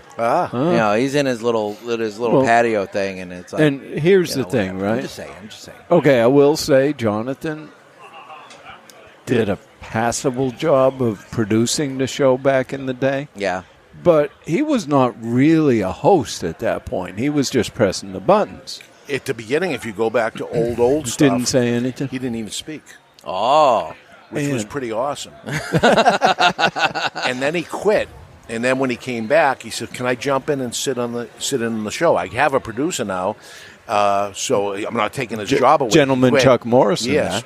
So he jumped in, and that's when he started speaking, and he never left. And so here's where we stand today, right? Yeah. Could he press buttons? Of course he could. But then how's he going to read the whole show because he needs his finger for that? There we go. So he couldn't do it. Yeah, he only has You tried to get him to use finger. a ruler for a little while. Physically but it didn't work impossible because of the finger reading. He cannot do it. Yeah, and neither him nor I are strong readers. Ed Sullivan, on the other hand, is a strong reader, but we don't have him read anything. So Because it's he doesn't want to do it. Yeah. Well, that's another thing. Well, listen. Anybody on the panel is a better reader than Kiltman. But people like nothing more than listening to him struggle with the reading. They love that. And he comes in early, at least practices. usually an hour early before the show, grabs the show notes and what he has to read, and he sits up there and he reads it and he gets it. And then when we come up to the stage and it's time to do it, he asks a few questions and get this word right, making sure he does it. And he does it, and then it's like he messes it up and he goes, "Oh, jeez." Like, Jesus, Mary, and Joseph. Dude, if you mess it up, I guess if it's live, just keep moving on. But it's like, don't draw attention to My it. favorite was the McAuliffe episode. McAuliffe. He kept going back and forth and didn't say McAuliffe. McAuliffe? Yeah, McAuliffe. And then the whole thing is done, and he says, "Well, I got the McAuliffe, right?" Dominican Republican. I was just about to say, I heard a lot about Dominican Republican. And Dave's like, "Why do you let him say that? You got to let him go." You know what? He adds the flavor. That's and flair, it. So. And that goes for, you're doing the show yourself, but you have a cast of characters that you bring in. And that's the best. It's the best. And we came for one. Are we disappointed? Fuck you, Jerry Pulaski. Yeah. Well, Jerry Pulaski, you can't see me because the picture went off. The substandard production quality. Yeah, you know. Well, anywho, fuck you, Jerry Pulaski. Well, gentlemen, it has been an honor and a pleasure to have you both here. Thanks for having us. Thank you. I now that I know that you're not busy October 1st through the 4th. We don't know. I don't know. I thought he knew, knew, but I don't know my schedule. I think even Nick knew I was just making shit up. I didn't actually. I was sitting here going like, the fuck does he have 13 months from now that you know that he doesn't? But then again, no offense, it did kind of make sense that he might know something that you forgot, you know? So well, if it was a trip or something, we're here because Ed booked a trip, did everything. Okay, we're all set. I got to rent a car. I got the hotel. I got the airfare. Everything's all set. All right, that's it. And then I'm going to meet you in the parking lot at X amount of time, and flawless. Everything went flawless. Unbelievable, right? It was. Well, what about breakfast? Oh, it's a 3-minute walk. Yes. Even better. And it was a great breakfast spot. We were 2 days in a worried row. this morning. Friday it was flawless. Saturday morning, the place was packed. Jam-packed. Okay. And I found something on the menu, and did I score? Oh, you were the best. We had chicken fried steak. Oh, okay. With 2 eggs, hash browns, a biscuit, and the biscuits. Fabulous Substantial hot biscuits. Oh, it was great. And they have the, what's that? Mush. Grits? Grits. Okay. Grits. Yeah. Which we don't have grits. No. Do you have grits your way? I do not. No? I do not. No. Dave we don't had do the grits grits my way. yesterday morning. Yes. We do more oatmeal up St. Louis way. We Yeah. don't do grits. Dave tries to support the local cuisine, but it has to be bland. So grits is are pretty perfect. bland, yeah. I mean, it's white. I think you have more butter than grits there. Yes. Well, that's the thing with grits is you got to look butter. I've seen people put jam or jelly into it. I think for a combination, maple syrup. Oh, now see, there you go. There you go. Yeah. Maple syrup is a New England thing, though, right? Yeah, but sometimes you got to have fusion, right? Okay. Let's bring the states together. All right. Why not? Let's be together. There you go. Which is I what's love it. happening here. You got people from around the world. everybody this year is United States based. Okay. Last year we did have some Canadians, and hopefully next year we'll have Canadians back again. One guy, Luke, was supposed to come down, but he works for the auto industry, and they're having challenges. It's been things with that. So tax on, tax off. Yeah, exactly. Great so bunch of guys and girls. Yeah. Good people. And that's the thing that I'm really pleased with is the crowd this year. A lot of my regular guys that were here for previous ones couldn't make this year. Oh. So this year it's new people. I have met so many new people this year. And isn't it odd they all know you? It's really weird. You know who it's really been freaking out is my dad. Because, he's like, he always jokes. He's like, nobody listens to her. Nobody wants to listen to me and blah, blah, blah. And then he gets here, and they recognize him immediately, and they're all talking to him about this and that. And he told me yesterday when we were sitting down for lunch, he's just like, this is weird. And I'm like, no, it is. But the part that bothers me about it is they know so much about me, and I don't know them at all. And there's so many of them, and I can't remember the names, which I'm bad at anyway. Well, they should all be wearing name badges. Yeah. Yeah, I think they were all yesterday. Talking to two guys without today name it's a little badges. bit more casual with that. Yeah. Well, Nick, once you become famous, like we are. Well, I didn't mean you do. No. I mean, Here's the thing. Dave and I thought we had some time to kill, right? Yeah. First, we had to sit on a bench for half an hour at the Fountain of Youth because the cigar store was not going to be open yet. Until 11, and we were already up and about. We went there. We bought a cigar, as you're supposed to do. Yeah. Dave says, where do you want to sit? I said, well, down there in the corner. Nobody will even see us down there. Let's go sit down there. And we're smoking. We were almost done, just about ready to get up and go. And I said to Dave, some real cigar people came in. And he said, what do you mean? I said, the guy's got a Foundation T-shirt on. These are real cigar people. Real cigar people. And then they went in the humidor. We thought nothing of it. And then we hear somebody yelling, Dave Garofalo. Party's over. Party's over. 3 people came over. Great guys. Oh, really good guys. Great guys. Great conversation, but then we had to have another cigar. And that's why we didn't get here quite when we wanted to, but we were only a few minutes past our scheduled time. You guys showed up on time. You were here before we were on the welcome. We and were everything? on time for you, but we set our own standards, and I think we were off by 10 minutes, which is no for us. No, we're time people. Yes. Well, I know Dave because of definitely Buc-ee's, but it was worth it. It was. If you've never been, especially if you're a brick and mortar retailer, you want to learn merchandising and you want to learn private labeling and things. You never see and where certain things are in 3 different places. Yep. I just took it all in. I have a million ideas. How about how much information you can get from one sign about employee compensation? Yes. Just one sign. We stood at that. We stood at that sign for 5 minutes and then talked about it for another 15 after we left. I knew it. Well, okay. Did you see the giant Bucky statue, 5 foot tall Bucky statue, the beaver? He's on the corner of the building. No. All right.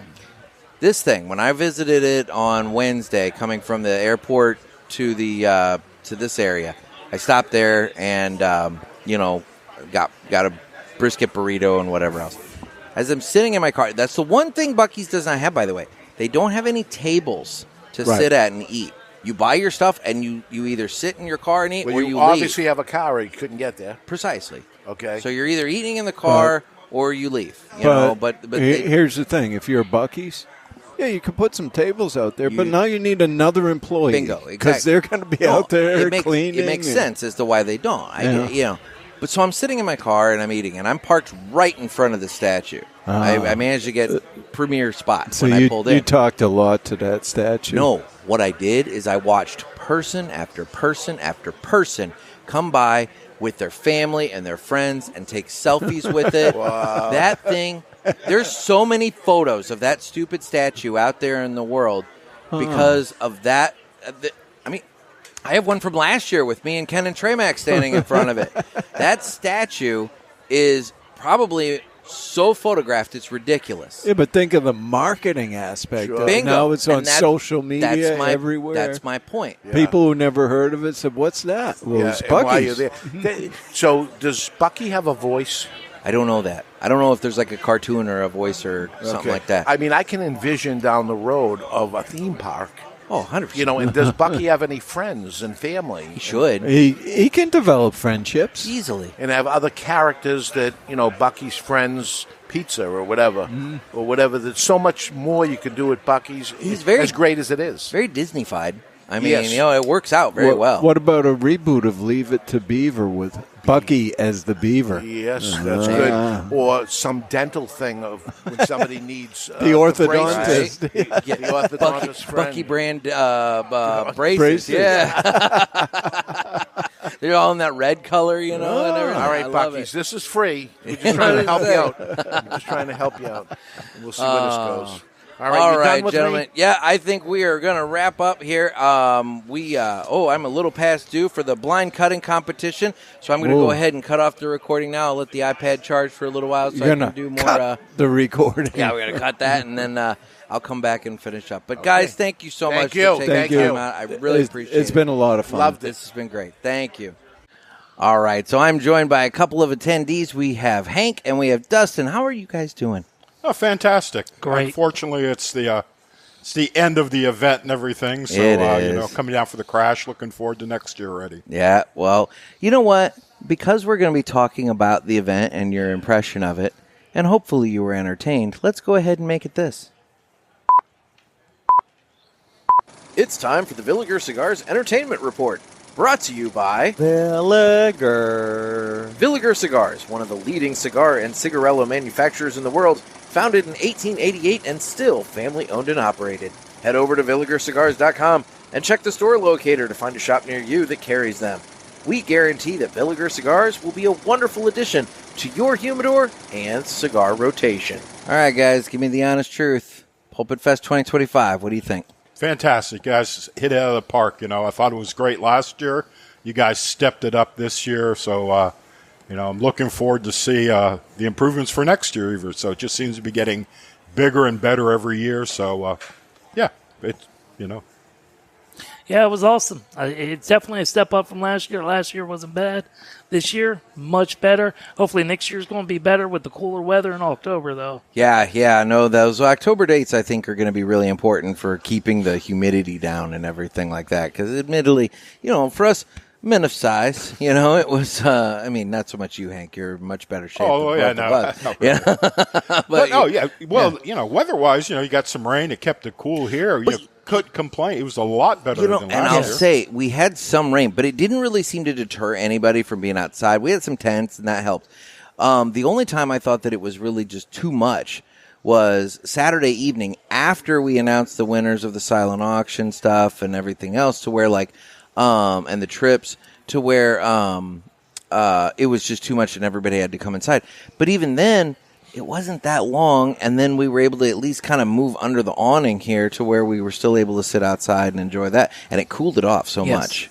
So in terms of the event, you both kind of said that we stepped it up, made it bigger and better this year. What things have strike you that were bigger and better? Like what? I think you had a lot more interaction from other manufacturers than you did the year before. Mm-hmm. It seemed like you had a lot of them step up more. Maybe it was a proof of concept for some of your, people and everything. And, either that or it was just your dad being a bigger slave driver to you this year than in previous years. Well, that could be a lot, Yeah. The curmudgeon factor. You can't discount the curmudgeon factor. So, and then Dustin, what are your thoughts? One of the things I did like is there was a more schedule this year, so we knew when everything was happening, so you could kind of plan around that, do some things on the outside, but still be here for the events and know when they were going to take place. For sure. That helped. And you had a whole Aladino family coming over. That was awesome. And I had an extra rep of Villiger this year. Hector and Alejandro, Alejandro came in from Texas and helped out. Yeah. So, no, it was great. And now, Hank, you did the VIP. Yes. And Dustin, you did the general admission. Yes. Price-wise for what you got for the event? It was more than I expected. The return on the cost of the VIP of what you got, the extra time, the dinner, and everything, and the additional interaction with the different manufacturers thing. It was more than worth it, more than the return on your money. I thought the dinner and the Saturday morning breakfast were and breakfast. I mean, it's coffee and donuts, but at the same time, just that casual interaction time Saturday morning, I thought was really, really nice. Oh, too. Yeah, it was nice, and then the special test blend of something that's going to be able to come out at another time. Yeah, having the opportunity to smoke that before anybody else. Unfortunately, it doesn't pair well the first quarter inch or so with donuts, but with the cup of coffee, it was fantastic. So I'm looking forward to find out what that blend is and when they release it and everything. Fantastic. And then the general admission, kind of the cost of value, I mean, it was only $5. I mean, you got $30 back, so there was no problem there. Yeah. If you're going to do the VIP next year, may check that out. If I have more heads up now that I know it's going to take place, I'll be able to take off work, and I'll probably do the VIP next year. Well, we're doing the VIP next year. I'll be there. Yeah. Yeah. No, that Thursday night dinner. Hank, what was your impression of the dinner? Because, with weather, it was a little touch and go there as to whether or not we were going to be able to sit outside and smoke during it and everything. Obviously, it worked out with putting us underneath the awning at the flower shop and everything. But, just the overall dinner. I thought it was great, and the weather turned out perfect that night. The weather cooled down. The food. You guys hit it out of the park on that. The menu was just for what we had with the 4 glasses of wine and everything, and the special cigars from Villiger, which we want to thank for that and everything. It made it more than worthwhile, like I said, and just having the time to relax, not being pushed for anything, and just at a leisurely pace. And the restaurant you guys picked, them and their staff did a wonderful job, and it's just right across the courtyard from as much time as you needed to take or wanted to take, and everything. Yeah. No, I thought it was really nice, and with it being right across the courtyard from the Ash and Ale, it was easy to find and do. The staff there, I cannot say enough good things about the wait staff and everybody that took care of us that evening. And and the cigars paired well. And you had Hector there, answering questions if you had them. Otherwise, it was just a nice chill evening to get to know your fellow parishioners and hanging out and that sort of thing. I thought it was a really pleasant evening. Oh yeah, I did. The only complaint I had was there was a couple people at my table, Sean and your dad, that kind of drag things down at time and everything. But but other than that, it was just fantastic. Oh, they're going to hear that, and they're both just going to be like, what the hell? So, yeah, this will be good. So, well, now, your lovely bride joined us again this year. Did she have fun? Yeah. I'm still trying to get her into more cigars, but it's a work. Well, that goodie bag, she's got plenty. Don't? No, yeah. I get a picture last night when I left here and went and watched a little bit of the football game and got something to eat and everything, and they're rating my cigars at home. The fiance and her son and everything are out there smoking my good cigars and stuff. So, but while you're away, they're pilfering when I'm your away, humidor. That's why I got the Aladino, the humidor here, so she can put all her cigars in there. There you go. And unfortunately, she doesn't smoke flavored cigars. She's a big Villiger fan now, and she likes my Villiger celebration. So that's the bad part. Oh man. So she's even liking the more higher end. Yeah, unfortunately. Yeah, she's a little or a lot bougie. So. A little or a lot. I like that. Now, Hank, I did want to thank you immensely for stepping up and, doing everything with the silent auction. Obviously, those proceeds went to Vincent's Clubhouse. And not only did, I'm going to put you on the spot. I'm going to tell you not only made a donation to Vincent's Clubhouse, but then you did so much with the silent auction, and I cannot thank you enough for that. It's a worthwhile, that was, I think that was the pinnacle of your event this year was guys attaching it to a nonprofit organization, and the organization you picked was nothing but top notch and everything. And I applaud everything they do. And if anybody has a chance, check out their website and see what they do. They're making a big change in a lot of people's life and making a good impact. And they're doing wonderful things. Yes. Well, we're still pulling together the final numbers to determine just what the full impact of this weekend was for them. But, the way it's kind of looking, there is the distinct possibility we might be one of the top fundraisers they've ever had. That's good. And, That's good. I'm immensely proud of all of you parishioners that came out and because you guys did that. I gave the avenue, for it, but you guys did that, and I'm really, really happy and proud of that because that's the thing. The cigar community, we are a really nice, genuine, caring people. Like we're not assholes that are gonna cause problems. Like we want to make our environment better for everybody and everything else, and we just want to live and let live when it comes to being able to enjoy a cigar. And the fact that we can all come together, we can have a good time, we can support a shop during a slow time of year and give them a nice good cash infusion, and then at the same time we can also, hey, there's a charity right next door, let's throw a bunch of money at them too, and then they're having potentially their biggest fundraiser ever. I mean, like, guys, this is a win-win-win all the way around. Oh, exactly. And it's what you guys give back to the attendees and everything, it more than covers, any additional generosity that you want to throw towards Vincent's Clubhouse and everything. So, yeah. I'm hoping that, next year's event, that you piggyback on and, support Vincent's Clubhouse next year and everything, and that we have more people come and, make it even bigger and better for them because they're doing, wonderful work. I think that's a great idea. And to be honest, I see no reason why we wouldn't do more with them again next year. For the simple fact of the matter was, as a charity receiving, a donation from this event, they didn't just sit back and wait for us to give them a check. They handled all the registration. They took care of all that. I mean, there's so much logistical stuff. They put together the goodie bags. Exactly. They said that they're volunteers and they're members. On Thursday, I brought boxes of cigars and bags and cutters and lighters and this and that and everything over there. I'm like, okay, we need to make this. We need to make this. And we need to make this.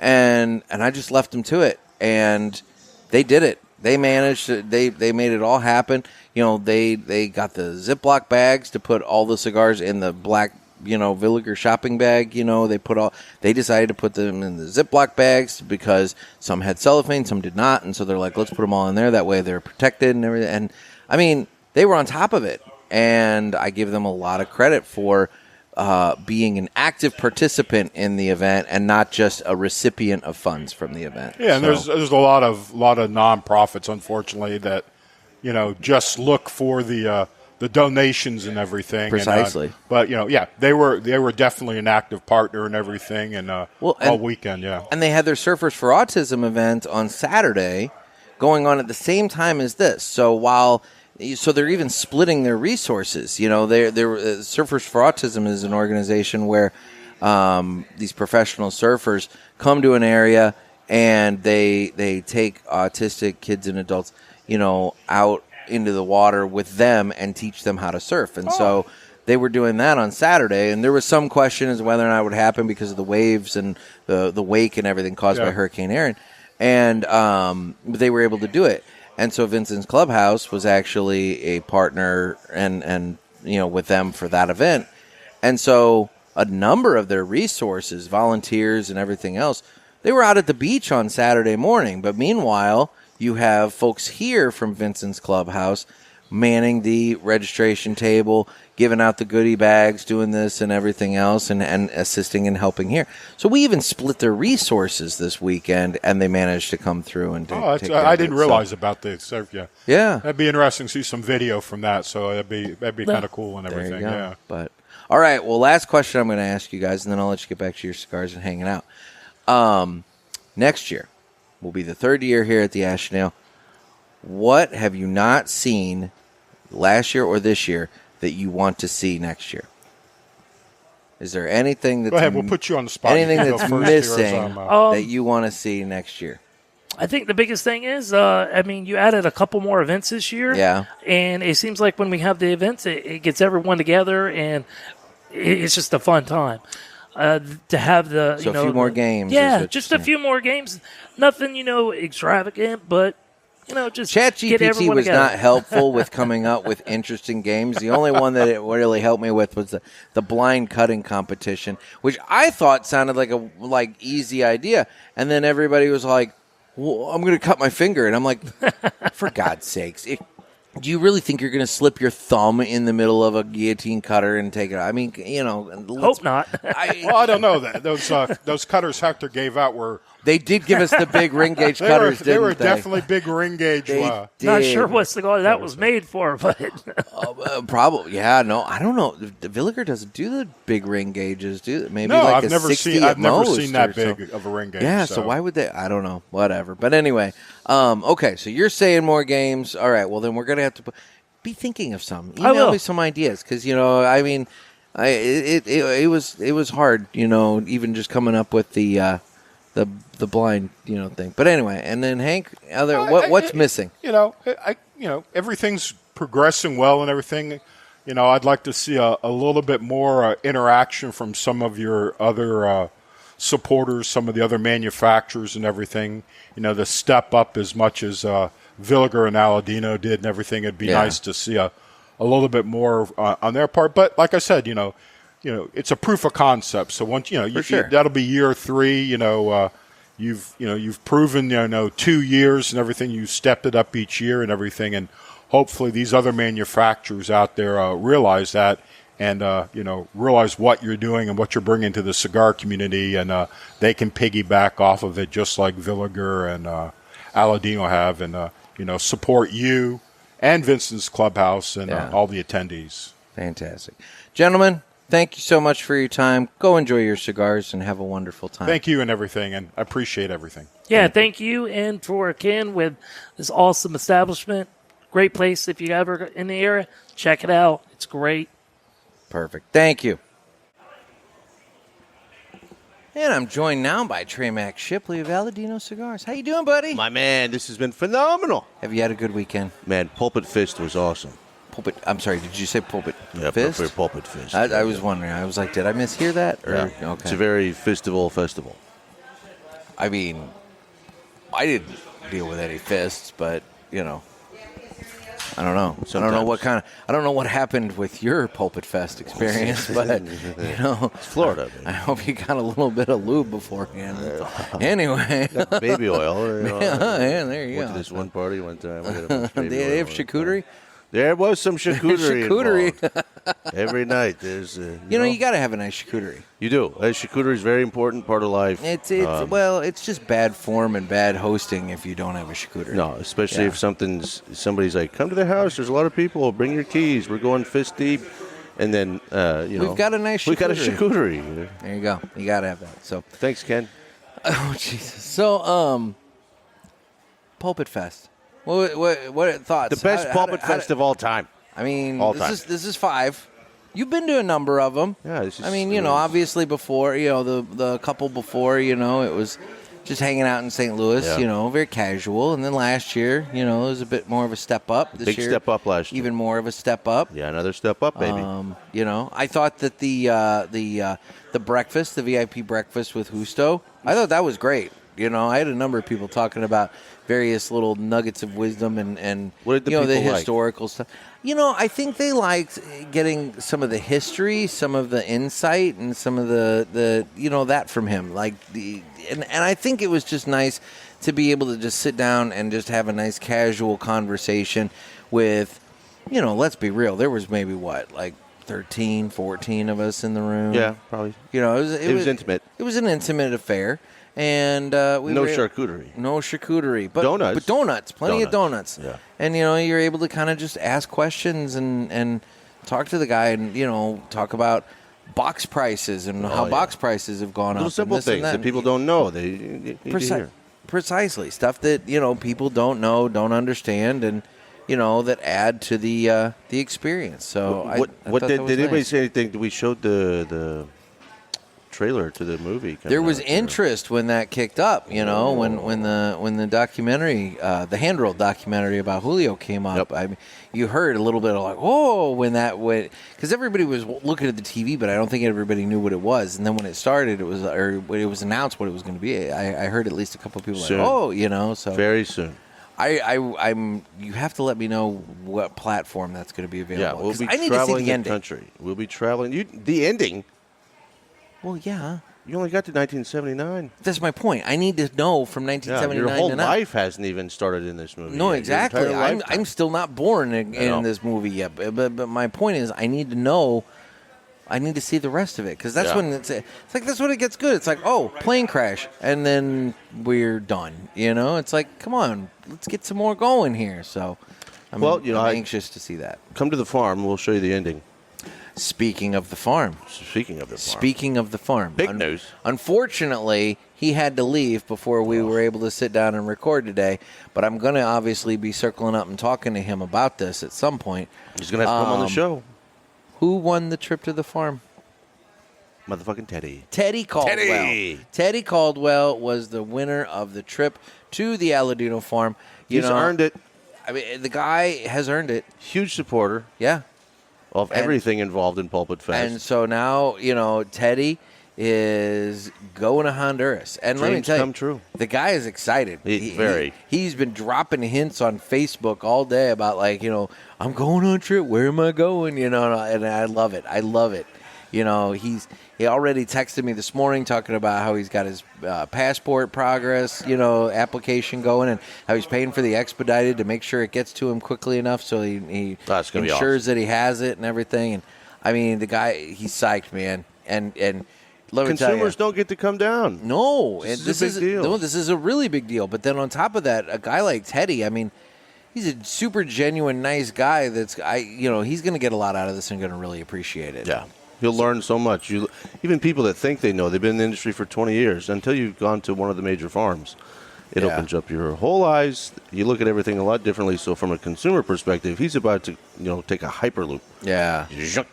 Well, no, I think it's a wonderful thing, and I really want to thank Aladino for providing that farm trip as a prize option at Pulpit Fest, because I think it's a huge deal for one of the listeners to be able to do that. It's awesome. So. And we're very happy to do that, and we've had a good time. Justin came last year. Yeah. It was awesome, and sharing the love yet again, and we'll continue this, I'm sure. Dying to hear the Teddy stories, though. But, dude, I mean, was everybody that comes to Pulpit Fest going to come to the farm before you? Is that how this is going to work? I mean, that's just not... I've invited you. I know. Times. I know. Oh, apparently the door has shut. The door has locked. I don't know what's going on. Maybe there's a reason. It didn't look like it was locked, but I guess it was locked. I don't think it was. I don't think it was either. Anyway, so in terms of the event, though, highlights, lowlights. What did you not see this year that you'd like to see next year? That sort of thing. Highlights and lowlights. Well, I don't like to start with a lowlight, but. Okay. But there are certain things that piss a man off. I get that. And I like to talk good at the end. I don't want to go, Yeah, no, let's start with the low lights. You always start with the bad news and you circle back to the good news. Because we bring in people from all over the country. Yeah. Just got zapped. You bring in people from all over the country, like the guy that just touched me in my private area. My God. He's from Texas, We got God. people from all over the country that come in here. Yeah. And... especially as a Floridian these days. Yeah. I can call myself Florida man now. You are so the epitome of Florida man. Oh, yeah. I'm such a Florida man now. Florida man. A couple snakes. We're ready to go. Anyway, talking about snakes, speaking of them, it really kind of breaks my heart to see someone in the industry do this, let alone somebody from my state of Florida do this. But I do not condone bullying of any type. Yes. Especially cigar store bullying bullshit. Yeah. Not into it. No. Not into it at all. And especially when the largest growing sector in our industry is women.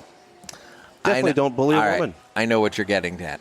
Yeah? I know what You saw this go down? I did see this go down. Yeah. And I So let's just say did try to indicate that we should not. No, let's just say I told them to stop. a young And- lady was Yeah. here, and Yep. she wanted to try her first cigar. She was curious. Or maybe. Or I mean, was it was one of pushed upon her? She hadn't had one before. Okay, she doesn't have to have one. And it was kind of pushed upon her. We are supposed to be a And- welcoming group of people. Yeah. And you need to be open to the Is there experience. a sign that says you have to be smoking a cigar to enjoy this party? I mean, Like you no, can there's buy not. a ticket, but you don't have to smoke them. No, there's not. And yet, for some reason, you're right. There was a gentleman who decided it was a good idea to browbeat and pressure this young lady into trying her first cigar. And then kept at it. It kind of got awkward. It got really awkward to the point that, like, you and I and my dad and Ricky and Dakota had to basically be like, hey, let her be, let her be, let her be. Yeah. And that's not what we're about. No. That's not what Florida's about either. I want to point that out, too. It was giving rude. Florida a bad look there because it wasn't an outsider. No, it was Florida man. It was very rude. So I don't like that. Yeah, I'm no. I want to be welcoming. I know you want to be welcoming. I do. and we want to grow this whole thing. Well, and let's be real. How does pressuring somebody to try their first cigar Nothing. generate interest in continuing to explore and have future cigars? It's not. It's it becomes a problem It point, does. and you need to. It's just not cool. No. It's not cool. cigar So, grape. Okay. All right. Cool. So that's the bad news. So then, Yeah. what positives then? The good news, the charcuterie was the charcuterie. I gotta love a good charcuterie. I love charcuterie. Charcuterie's great. Charcuterie's great. Ken, the charcuterie man there. I I had the best charcuterie this You do week. know I know how to make a meat flour. I took the charcuterie class, and I can make a. You can make a mean meat flour. I can make a meat flour. When I look at you, I see a man that makes a mean meat flour. You wouldn't know it by looking at me, believe it or not. But yes, I do. I do make a good meat flour. Like You gonna teach me the meat flour ways? all you need is some salami and a shot glass, buddy. For most things in life, There you go, shot glass. It all comes together. you don't know how many nights in my life I've ended holding a salami and a shot glass. You have no idea. I thought you were gonna say like you got to try a meat flour after shot glass, but anyway, That's what they called me in jail. Oh. Good old meat flour. oh meat flour. No, anyway, lots of highlights. I mean, I saw some people I haven't seen forever. People that flew in from all over the parts of the country. I mean, we had Memphis, Teddy. Yep. We got Travis and Ashley from Texas. They're also one of our customers. We just did an event with them just like 2 weeks ago. Danny from Shreveport. Danny in Shreveport. Yep. Well, and before Shreveport, And before Shreveport was like the Seattle area. he bought his ticket when he was living in Seattle. So Yeah. he was coming out here from all the way out there. And then he Yeah. happened to move to Shreveport a couple weeks ago. Yep, just a So, couple. That's awesome to see. And I hadn't seen him before. No, and he's this not was really his- active on the chats. Yeah, this was his first time. But he's a huge fan, a huge listener. He I knew know. everything. I know. He just is one of those people that's not active, which is super cool to see those people Oh, I'm come thrilled. in. Well, and that's the thing. If you were here last year, so you remember the crowd last year, and you've seen the crowd this year. Carryover-wise, there were a few people, but we had different people There's last a lot of year new people. from this year. We had new people this year. And what's cool is what I'm hoping is that by putting the dates out there right now, October 1st through the 4th of 2026, we can get everybody penciling it in to where next year we can combine the two That'd be crowds awesome. and have a super crowd Yeah. in 2026, and everybody can enjoy it and everybody can come out and take part. I think that would be fun. And we all experience a hurricane together. See, now that's the negative talk. No, that that's I don't want to that's hear. not negative. That's Florida. I don't- Let's go. But nobody's gonna be like, "I want to go to Florida for a hurricane." I don't think you that's know? It's true at like, all. I've actually had that on my bucket list for a long time. Well, okay. Experience a hurricane. I've been here in October before, and I didn't beautiful. experience it. It is. It's super nice. The humidity is cut way down, and I didn't experience a hurricane. You know why that is. I'm good with that. The humidity's all getting sucked up into the hurricane. That's just that's how that works. But no. I think October is going to be beautiful. It will. I don't know if I've told you this yet, but with the dates, have you announced the dates? The 1st through the 4th, yeah. Yeah. You know what the 4th is? It's a Sunday. It's my birthday. Oh, shit. Oh, shit. Hadn't told you that yet. Oh, shit. Oh, yeah. Well, Teddy's birthday's right around there, too. Oh, shit. I think it's like the 16th. Me and Teddy should have to give a presentation of our farm trip. I think that would be a fine idea. That's a great idea. He would have gone by then. Yeah. Okay. Maybe that's what we do with the breakfast. Oh, there you slideshow presentation. The old school. Get the carousel. That's and not it's a bad like click, idea. click, click, That's not a and bad it's like, idea. Here's Teddy standing here with a tobacco leaf. Here's Teddy standing here with this, and it's like go real old school with it. I love it. That's not a bad idea. I kind of like it. He's going to be a god to those people down there. He's a big man. I mean, let's be. You've told me the Honduran people are not very big. They're a svelte, small. No, they're tiny. Tiny people. Yeah, he's not. And then you have Teddy coming in, this large hulking black man. Yeah. I mean, he's going to be a god amongst men. Yeah. Yeah. It'll kind of be like... all the men will want to be him, and all the women will want him. They will. In fact, we'll see what happens, but there's a possibility we might have to erect a statue. There might be some... Never mind. I'm going to stop right there. You said erect. I know you were going there. You know where I was about to go. It'd be kind of like if you go to Jungle Gyms in Cincinnati. That's where Harambe died. Big Harambe statue outside of Jungle Gyms. Yeah. It could be, this is this other jungle, and here's this Harambe other character. gym. Oh, my God. This is this giant Teddy. Just Teddy. Teddy the bear. Just Teddy the bear just hanging out. They're going to love him down there, and he's going to fall in love down there.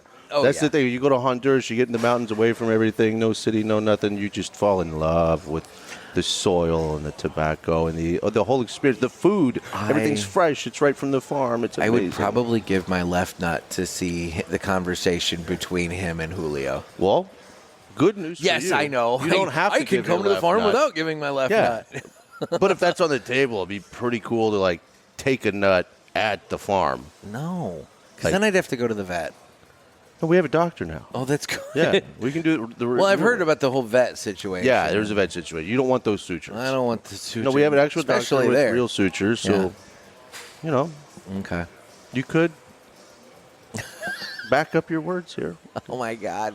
I do like to take people into tobacco barns, single them out, and be like, you got to come with me, something special. And get in there and shut the door and be like, all right, that's where we do the tattoo. Oh, my God. Or the brand. Which one do you want? You want the branding iron or the tattoo? Yeah. Yeah, I might have done that to somebody. Okay. They took it seriously.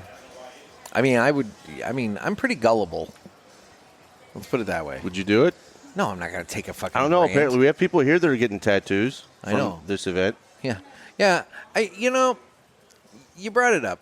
No, I did not bring this up. I did not bring you it up. just brought up the You tattoos. just took it the next. I know where this is going. I have to ask. There was a name that was thrown around this weekend, and I just have to ask. Trepolian? Trepolian. Trepolian. It's a thing now, apparently. What is this thing? Explain Trepolian. It's an infection. No, wouldn't shock me if there's one named after you, but at the same time, Husto's decided I'm Little Napoleon. Okay. And he took the liberty of, without me knowing, sending a picture of Napoleon to some retailers that I deal with. Someone's trying to show the picture right now, actually. And I didn't know this, and he made them change my avatar on the phone so that when I call, Napoleon pops up. So everybody started calling me Napoleon because apparently I'm mean. Yeah. It has nothing to do with me being average human height. There's nothing to do with that. And for historical reasons, folks at home, Napoleon wasn't short. Okay. He was freaking tall for his time. For his time. Why do we twist history? I don't know. Why did we go to the moon? Same fucking reason, folks. History is bullshit. Even Napoleon, it's all bullshit. Same as the moon landing. I didn't hear a lot of moon talk this weekend. I did hear some panda bear talk. There was panda talk, wild chickens. You and my dad talked about the dark. The dark. Yeah, the dark where there's not really dark and light. Yeah. The light is a vacuum. Light vacuums the dark, so it just removes dark. It's not really that, it's an interesting concept. Well, I mean, I thought you two would get along on that. And then Danny he brought up some interesting things to me as well about how, basically we're all plastic. Yeah, I walked in from outside to right at this table, in fact, just in time to hear you say, so how do I get the plastic out of my balls? That might have been said, yeah. Yeah. He was like, good luck, you really can't do much about it, but it's there. So we've all got plastic balls. That's upsetting. What are you going to do? I mean, but then that turned into we live in a plastic world. Everything is plastic, and then everything is, code anyway. So perhaps when people talk shit on us creating plastic, what if plastic is just part of everything? It's the fabric of the universe, and everything is plastic in one way, shape, or form. So weird. Anyway, I haven't really looked into all these. These are just things people brought to me. These while are we were new here. concepts for you to go down the rabbit hole. So, with. Things for me to actually ponder and look into. And maybe it's bullshit. I don't know, but we'll find out. So that's always a fun thing from Pulpit Fest. People from all over countries with weird ideas and different ways of life. Throw them all together for 3 days, folks. Let's see what happens. I like it. So it's great. It's freaking great. I love this. It's my favorite time of the year. Perfect. Maybe not my favorite time of the year in Florida. It's a little. I did a lot of sweating. Yeah, and it didn't help that you were in black pants. I only black wear black and a red freaking I wear black everywhere I go. Wearing a casual suit. It was very hot in the heat. Everybody else is in shorts, and there were a lot of Hawaiian shirts. All I did was say on the podcast that my theme this year instead of kilt was going to be Hawaiian shirts. Yeah. Did you notice the sheer amount of Hawaiian shirts around here? There were some cool There Hawaiian were some shirts. cool Hawaiian shirts going on this year. I was really happy about that. Yeah, the one Eric wore yesterday was badass. Super bright. That one was badass. Yeah. I don't know where she got that, but I don't know. But no. I'm just what's funny? When I was in middle school, I was a Hawaiian shirt guy. I went through that phase, but now I'm Mr. Black. So show me some black Hawaiian shirts and there you go. It happens. I'm in. Perfect. Yeah. Throw some chest hair out there. Well, yeah, you got to. Got to be a little casual. Yeah. Nobody wants their Hawaiian shirt buttoned up to their neck. It just doesn't look right. You got to be breezy. You got to be free and breezy. Easy breezy, beautiful. Don Johnson Cover thing girl. going on, Yeah, Dong Johnson. Hey, speaking of Dong, how's your Dong doing? Dong, there's some interesting things going on in the old Dong world there, buddy. Yeah. I can't tell you. I mean, I got a lot of Dong. Is it up? Is it down? Well, I know you're getting a lot of I Dong. got a lot of Dong. Yeah. And you got a lot of Dong. Vietnamese. So here's the thing. Am I going to Vietnam or not? I don't know. Are you going to Vietnam? It's all going to depend on what happens in the next few months. Okay. All right. Stay tuned, folks. Dong Report. Dong Report. It's the Trey Mack Dong Report. I can buy so many things in Vietnam right now with all the Dong. Giant just millionaire. Raining Dong. Raining Dong. Just Dong, Dong, Dong, Dong. Oh, dear God. Oh, yeah. Just raining Dong. Let's see. Okay. Well, all right. Well, buddy, it's been fun. What are we going to do next year? I appreciate everything. What are we going to do next year? Don't cut this off. Let's get weird. Let's get creative. Oh, Lord. I don't know. What do you want to do? We got to take it another level. So what do you think was missing this year that needs to be added next year? Alligators. One shape or form. No. We need a gator. It's just Florida. Look, I have a suggestion. I'm gonna put this out there. Universe. You might be like, holy shit, that's a horrible idea. You might be mortified I even brought this up. Oh, bring it on. So there's a local professional wrestling legend named Gator Calhoun. No. And I think that you and I collectively know a semi-professional wrestler. Spotlight Scotty. And I think Spotlight Scotty Brooks, we may have to invite Spotlight Scotty Brooks down to fight Gator Calhoun. Local legend Gator Calhoun. That's not a bad idea at all. There's a nice, and there's a perfect spot. gazebo out there. Right there. It's a little area that I think would be a perfect. Oh my God! Perfect this is phenomenal idea. Center stage. We can put it right there. We can get Gator Calhoun, Spotlight Scotty Brooks. Oh my God! Main event Saturday night in the gazebo there. Now I'll say this: as far as the finisher move, the death roll, freaking hard to beat. I mean, look, the guy has a theme. And, he really does have a theme. And I think it's amazing. So, I mean, Look, a lot of logistics need to be worked out. A lot. Maybe some waivers. Well, yeah. I mean, obviously, shit. But I would still watch this. So there's no promise. Spotlight, Scotty. You're my buddy and all, and I know, you're a legend where you're from. Let me tell you something, buddy. Old Gator Calhoun will fucking eat your fucking lunch, buddy. You have no idea. And he's old. You know, grizzled. He's grizzled. But let me tell you, leathery, very leathery. Yeah, that's the sun. But let me tell you what, boy, he's ready to go. I wouldn't fuck with old Gator Calhoun. Fuck no. I totally forgot about him until you brought him up. Well, it's been on my mind. I'm always thinking of entertainment for future years. I mean, initially my thought was, there's a whole who would win in a fight, 100 men or a gorilla. Yeah. And I got to thinking, we could get 100 midget wrestlers and then spotlight. That'd be cool too. And I think that would be cool too. I feel like two legends. But that's the thing. Then I heard about, Gator Calhoun, and I, learned a little bit there. And it's you got Spotlight, who, shout out to Spotlight, had his third bout with Frankie Kazarian this weekend, and everything. So, I mean, I don't know how that went. I don't either. I haven't gotten an update either. But For all I know, Joel might be done. Well, he might be. Kazarian might have whooped his ass. Might have just smoked his ass. In front of a hometown crowd, probably. How do you come back from that? You don't.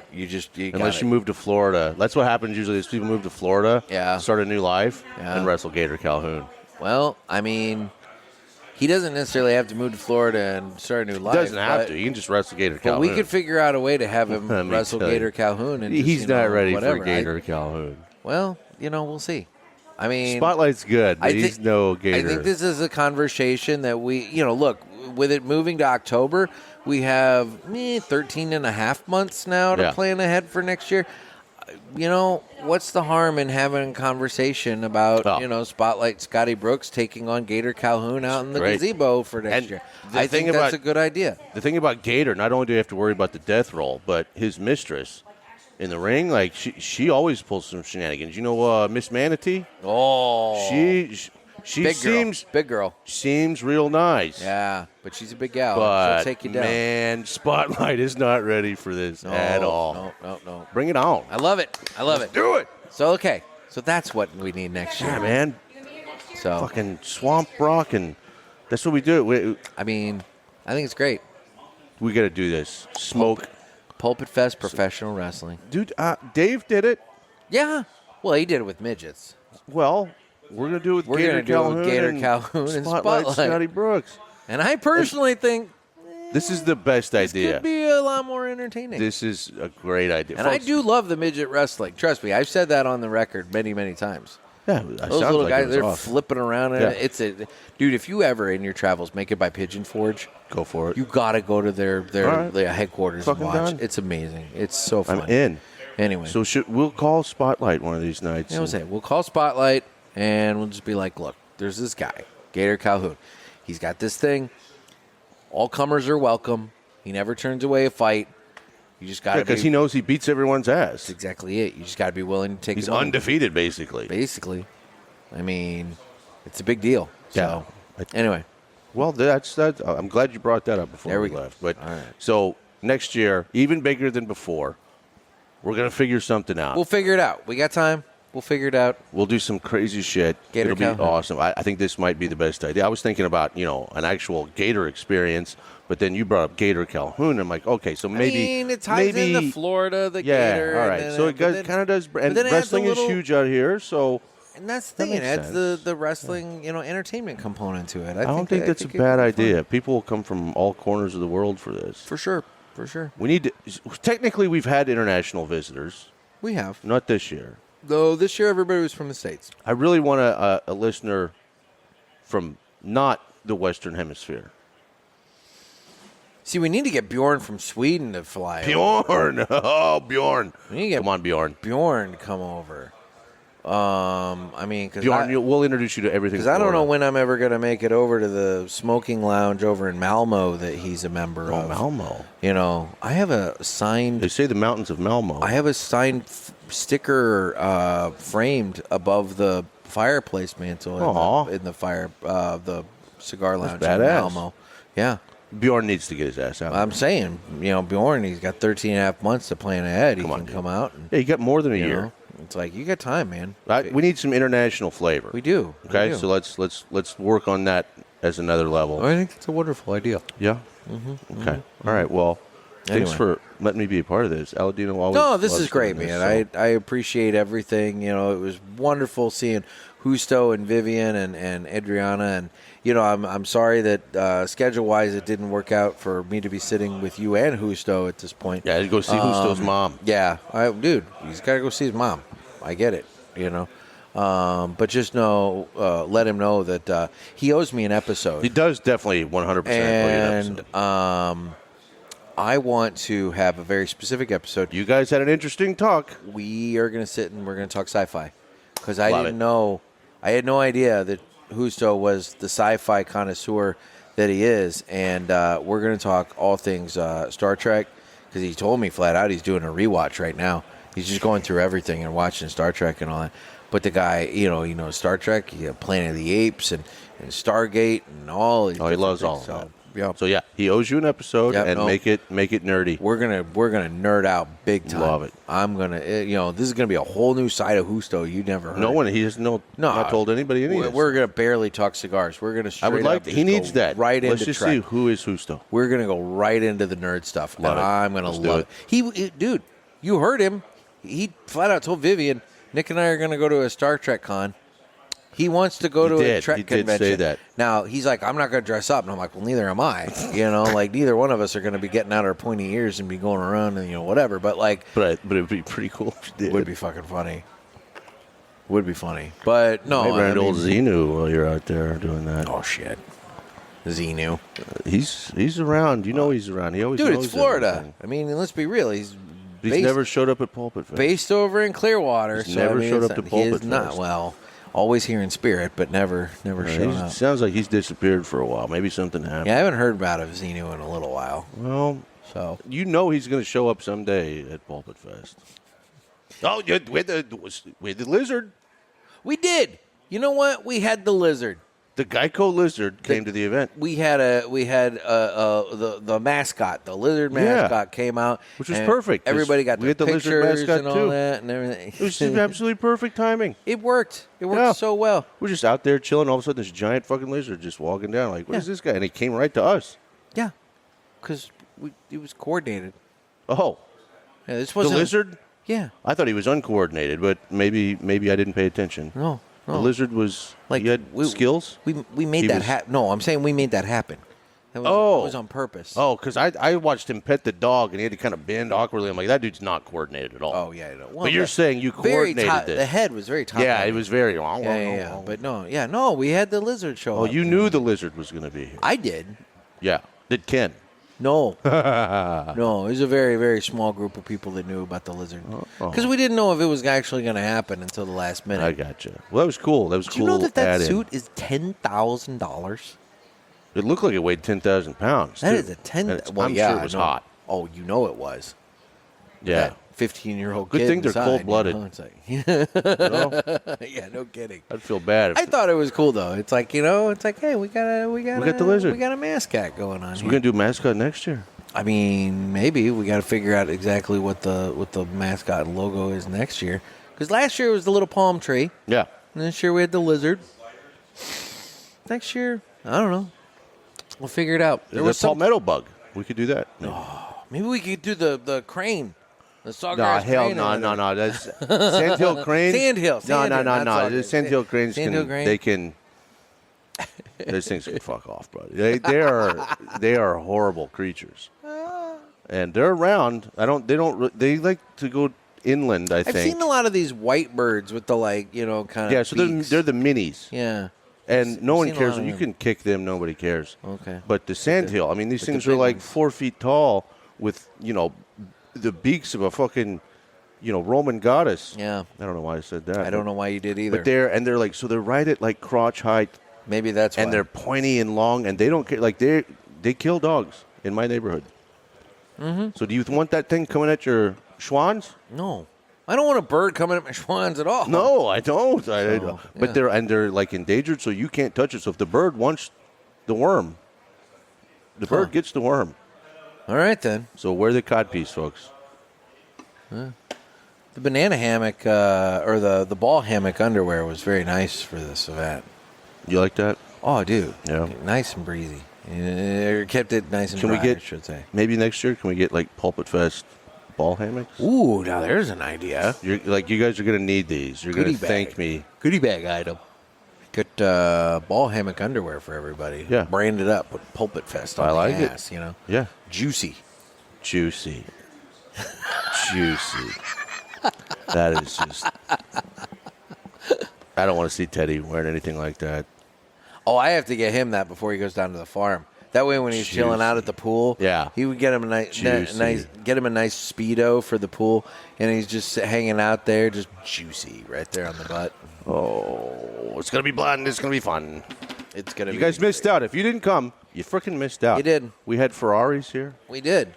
I mean, we had did. Watches. Lots of watches. There was a lot of watch talk. There was a lot of watch talk. There was a lot of good food. The prime rib burger. Holy shit. Turtle Shack down the way. Turtle Shack. Yep. Man. Yep. Good times. Turtle. It's good. It's very good.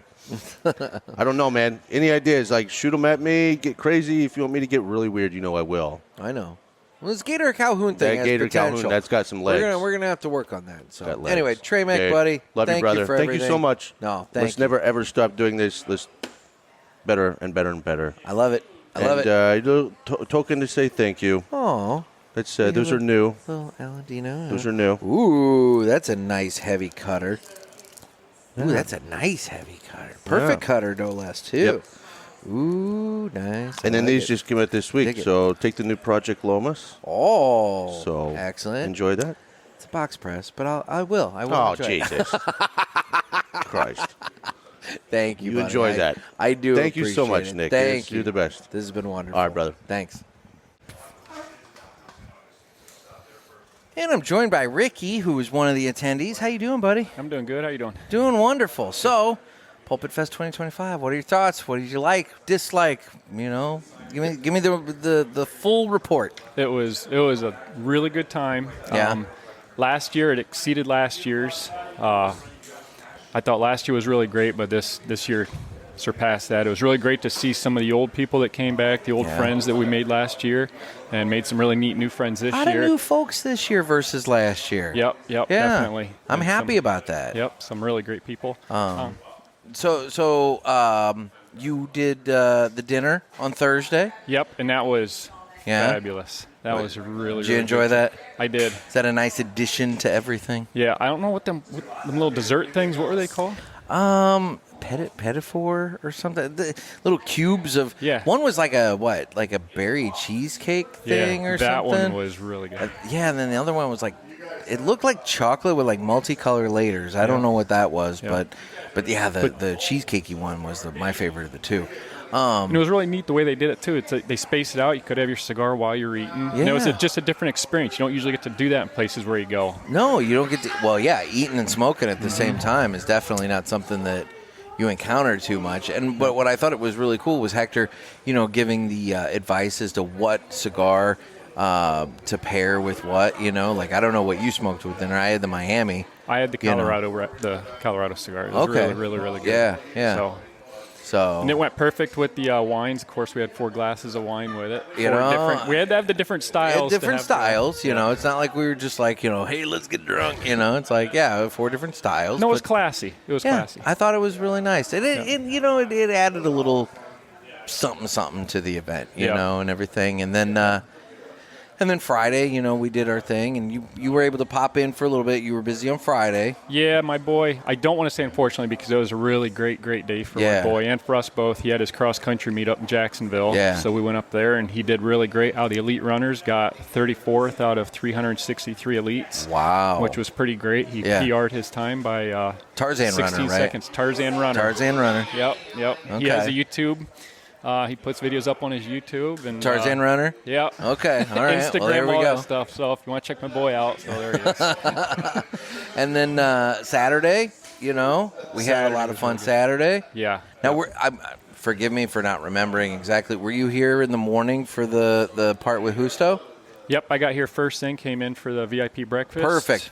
I'm sorry, I couldn't remember. There's a lot of people here. Yeah, it's hard to keep track, so. but no, I thought that was really cool. Yeah, super chill and casual. You guys, we watched the preview for the hand-rolled documentary about Julio. That teaser, I was getting settled in, had the cigar, and I was like, okay, I hope this goes well. And it was like a quick preview. I was like, done. Oh, come on, it just drew you in, and dude, you wanted more. Tell me about it. So at PCA, we saw an hour of it, and it cut off right when the plane crash happened in '79. So it's like, what the hell? Cliffhanger. Like, what now? And it's like, so I'm dying to see the rest of it. But I thought that was really fun, sitting with Justo and just being able to talk about just whatever. It was just a really nice, intimate time, just really laid back. Yeah. There wasn't a whole lot of commotion going on, and it was really cool. Yeah. It was really cool.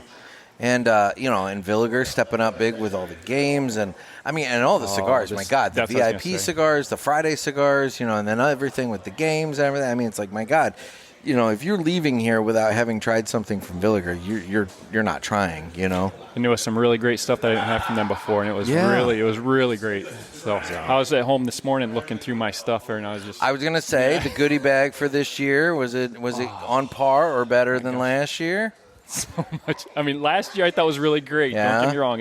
Last year was great, but I was looking through it this year. I was like, oh, let's see if they did better or whatever. And I was like, holy cow. And let's talk. Now, obviously, your ticket was a surprise birthday gift. A very big surprise birthday gift. Which is awesome. Yeah. I love that. Yep. But for the people that paid, the full $125 for the VIP, value versus cost. Oh, value far exceeded. The cost of it to buy all those cigars that you got through that, no, it was definitely worth. Yeah, 110%. Just the Villiger cigars from the dinner on Thursday. Not to maybe answer the question for you, but those cigars had an MSRP of $82.50. Yeah. True. And then the dinner itself, there's a cost associated with that. And then on Friday was another 3 cigars plus a 5-pack of exports. And on Saturday, you had all the rest of the cigars plus 2 cigars, the La Capitana, Churchill, and then which was really good. I really like that cigar. That's a good one with coffee in the morning. I think that's a good one. Now, what'd you think of the blind cut contest? I got cheated. No. So, all right. No. This is where I'm going to wash my hands of the result, but because I was not a judge, I purposely took myself out of the judging. I assigned Hector, Alejandro, and Trey the job of judging this, and their job was to judge who did the best cut and blah blah blah and all that. I looked at everybody's, and I have to admit, I expected a lot of cigar waste. I thought there'd be a lot of wasted cigars. Yep, me too. And I was very pleasantly surprised that amongst all the participants, nobody cut the cigar so deep that it started unraveling. I don't think anybody went past the third cap. Yeah, I'm trying to think back. Nobody took the third cap off. No. Nobody at all. No. But my thought on it is, if you take a good perfect cutter, that should be the ideal point of a good cut. It's called a perfect cut. Now, in all fairness, there are different, perfect cutters. Like there was the La Capitana perfect cutter that Villiger was giving out, that teal one. That one cuts a little more shallow than that. It takes a little thinner shave off. Yeah, a little thinner shave than the. Do I have it? I don't have it in my pocket. There's a black plastic one that they gave us. The Black Villiger. Yep. Yeah, I have mine with me in my bag. Okay, and that's a great little one for travel. It is, and it's a little deeper than the teal one that I was just talking about. So I know there's some level of variation just in that, but I think that's still the ideal range. Yeah. And the ones that were in contention and one I felt were cut too deep. They took the second cap off. But I wasn't judging. I know. So that's why I purposely washed my hands of that, because I was regardless. I don't want to be, whatever. Regardless of the results. So I guess my point is, I kind of agree with you to an extent. I do think you were a little cheated, but nothing I can do about that now. Either buddy. way, it was a lot of fun doing it. It was way more fun than I even expected. I was like, oh, cutting contest, whatever, we'll see. But it was a lot of fun. Yep. Nobody lost any fingertips. No, I was happy about that. Yep. I was wondering who was going to have some Band-Aids around to take care of that. We didn't think about that. And I got a free cigar out of the deal, too. Right? A really how do you good cigar. complain? Mm-hmm. That was Villiger's bundle cigar. I'd never tried that one before. That was a bundle cigar. I believe that one's a short filler. Okay. But it was really good cigar still. So, yep. Well, very cool. Well, Ricky, I know you've got to get to the grocery store and everything, but I wanted to touch base with you. Now, before I let you go, though, I have one more question. Because you've been now 2 years in a row, what have you not seen at PulpitFest that you would like to see? Like, what can we add to the experience to make it that much more for you? I don't know. You guys do a really great job. Maybe some dancers. I mean, I could probably get Trey back to put on some hose and some high heels. And, actually, it would be entertaining to watch. I mean, I'm just saying. So, okay, so some dancers. But no, you guys really think this through, and it shows. It really shows. I mean, talking with your dad, who it's an honor. Yeah. Honor to meet. He was such a great guy. He might sound like a curmudgeon on the radio and stuff, but I tell you what, he is such a cool, neat guy.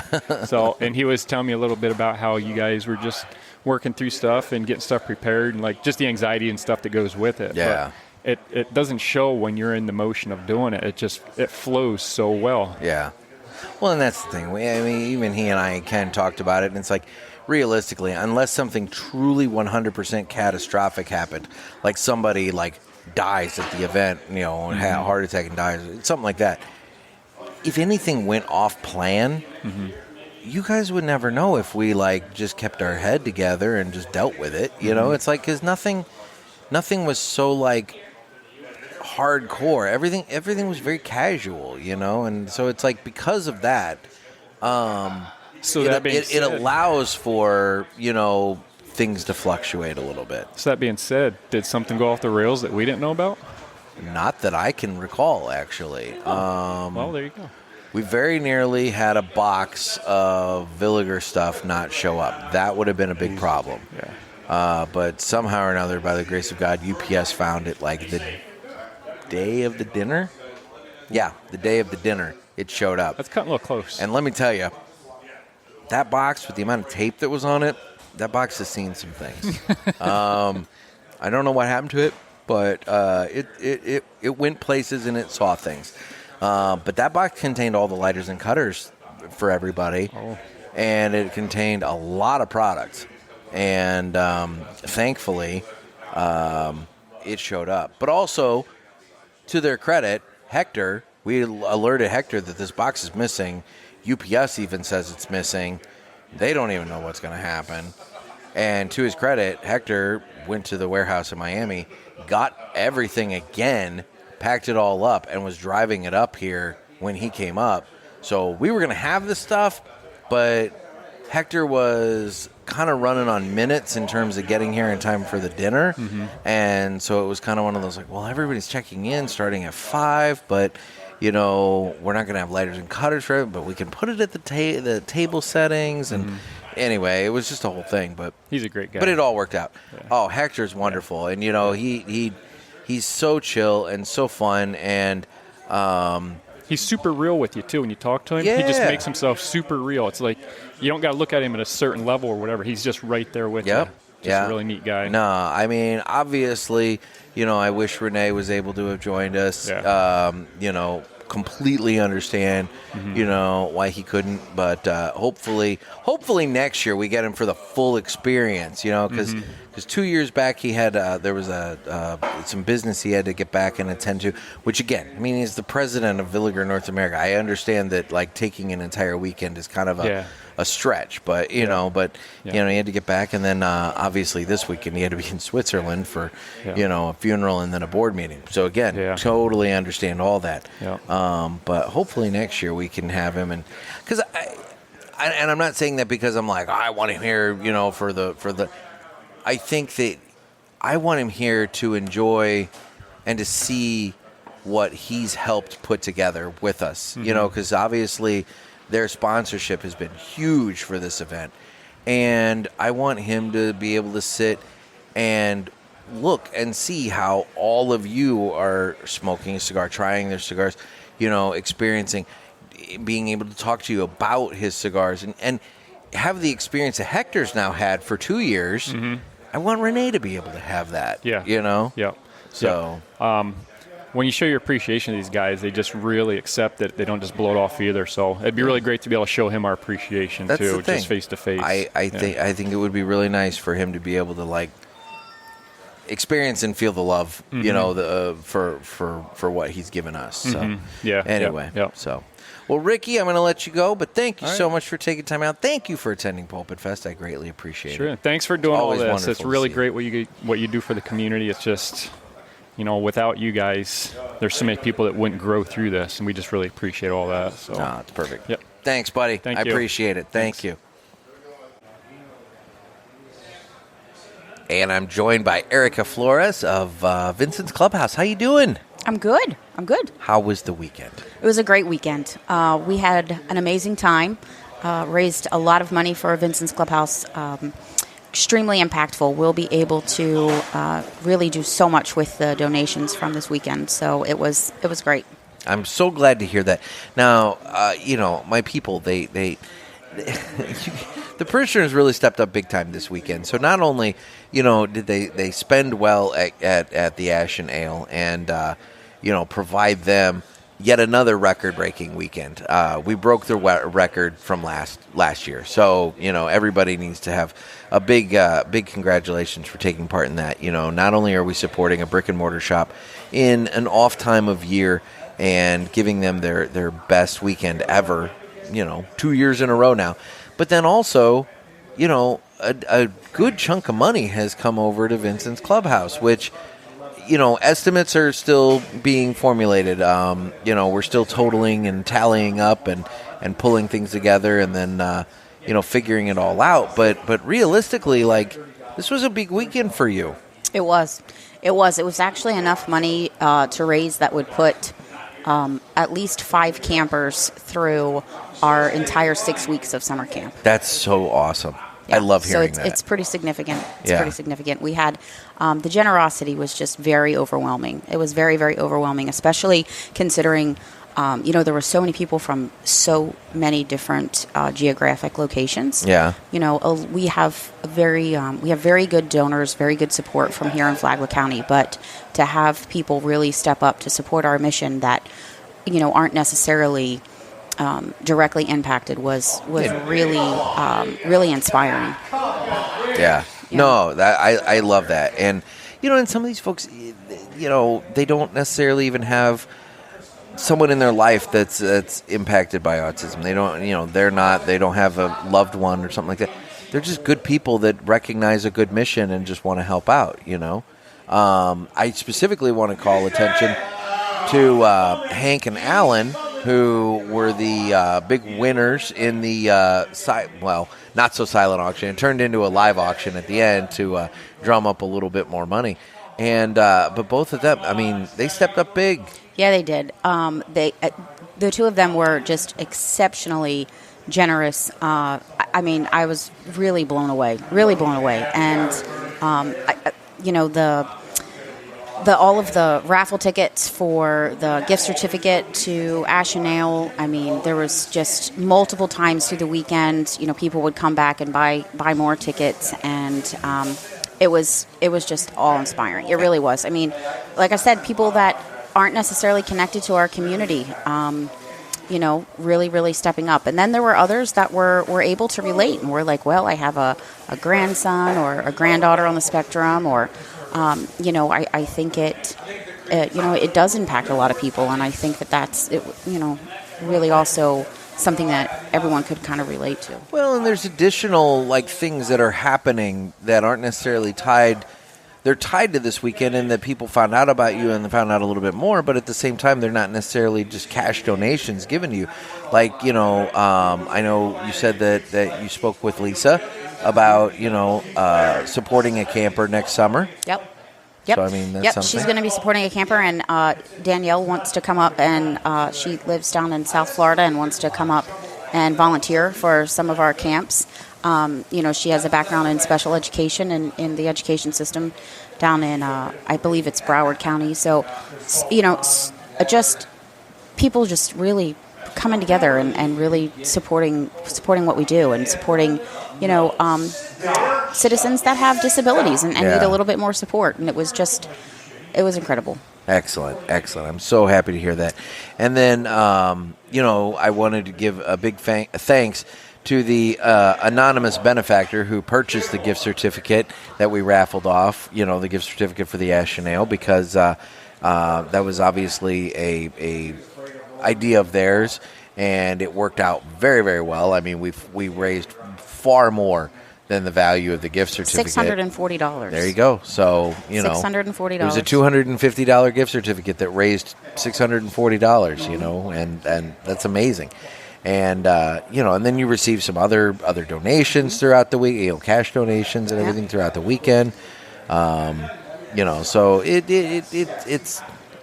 it's really awesome. And I'm so glad that, like I said, not only could my people coming together, they can have a party, they can enjoy themselves, but they can also benefit a local brick and mortar business that's in his rough time of year, sales-wise, but also help your organization with all the good work that you do.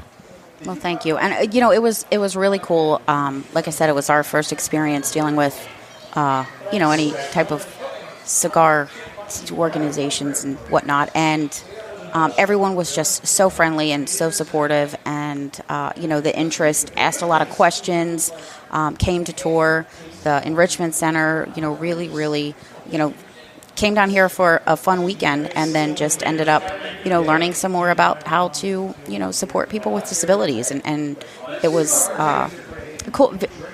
Great group of people. Well, and I'll tell you, one of the things that I do want to compliment you guys on is, and I mentioned this earlier when I was talking to Ricky, I think, but, is that, first of all, you guys were not just a beneficiary of a donation. You were an active participant in the event. You didn't just say, oh, yeah, sure, write us a check and we'll be happy to take your money. Wheezy, I want to give a big shout out to Wheezy. Wheezy manned the registration table all weekend, starting Thursday night with the VIPs, going all the way up until Saturday, with the last of the goodie bags. Wheezy was like the person for registration. And then she's going around and selling more raffle tickets right at the end, at the last minute before the raffle starts. And then as the silent auction became a live auction, and I'm, playing an auctioneer asking for people to bid more, she's over in the corner egging people on, pointing out, hey, bid some money, you talk about your money, bid it up, and everything. And I thought that was wonderful. Not only that, so when Ken approached me first with the idea, I was really surprised, and I was like, oh my God, that'd be the coolest thing. And I told him, I was like, if you need any help with anything, please let us know. Like, we want to be able to help. And not only did, Wheezy work the registration table, earlier that day, we had the adult members, and I can send you some pictures of that. So the adult members in our adult enrichment program were assisting in putting together the goodie bags. I would love to get pictures of that. But yes, it was really cool. So we worked on which is like it's it doesn't seem like a big deal to some people, but it was a big deal to me. I didn't have to do it, right? And it was pretty cool. I mean, and we loved it. And we had music playing, and we had like an assembly line, and they worked on their fine motor skills and their organization skills.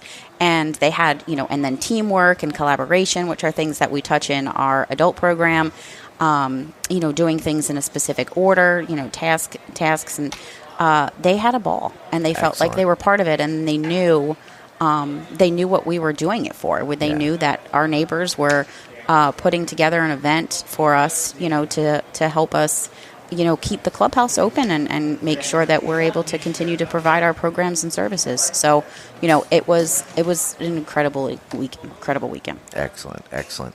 Well, for those of you who couldn't make it, but maybe still want to make a donation, head on over to vincentsclubhouse.org and check it out.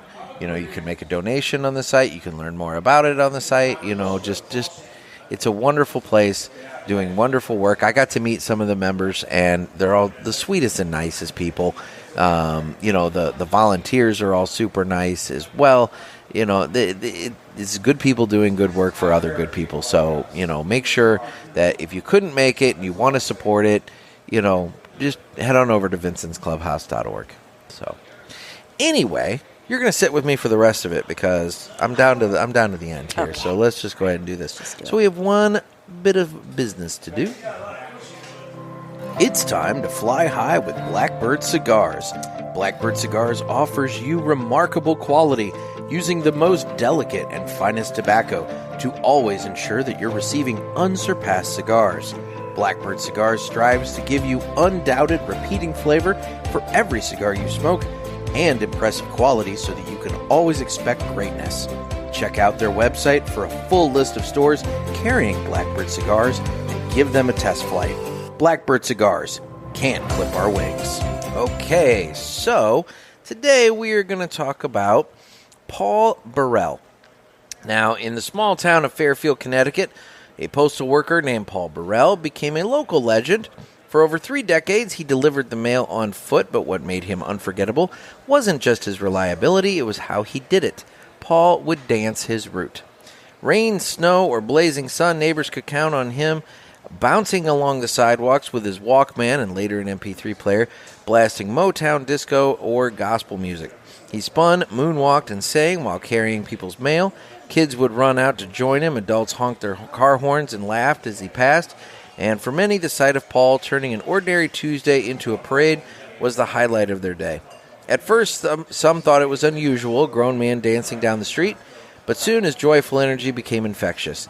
People say it reminded them to loosen up, smile more, and not take life too seriously. When Paul retired in 2015, the town threw him a street party complete with music and dancing to thank him for decades of delivering not just letters and packages, but laughter and lightness. So be like Paul Burrell and Blackbird Cigars, and don't let anybody clip your wings. I thought that was nice. That is nice. My postman drives, so he doesn't walk, so he's not really dancing.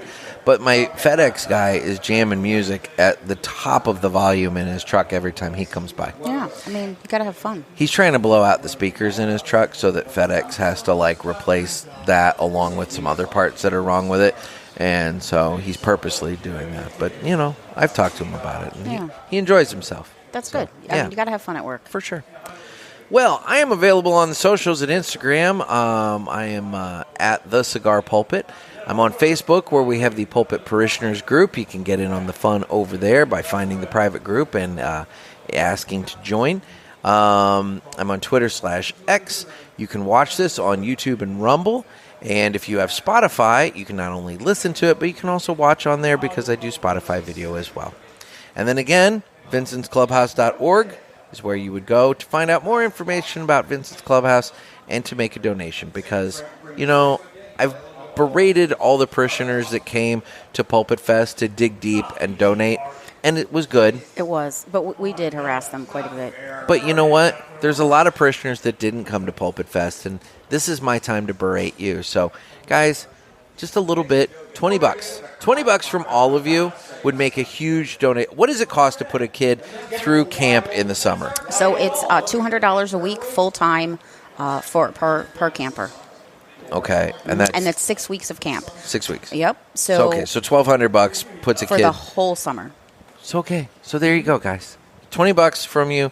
We can do a couple more kids. That would be fantastic. So let's make it happen. Anyway, thank you so much for everything. I've had a wonderful weekend. Yeah, me too. Perfect. All right. Well, guys, this has been another sermon from the Cigar Pulpit. I'm Nick, and that's Erica. And that's Erica.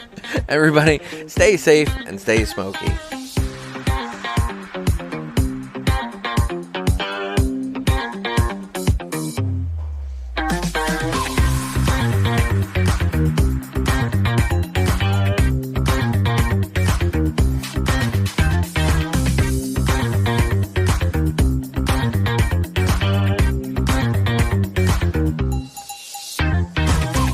that's a wrap on Pulpit Fest 2025.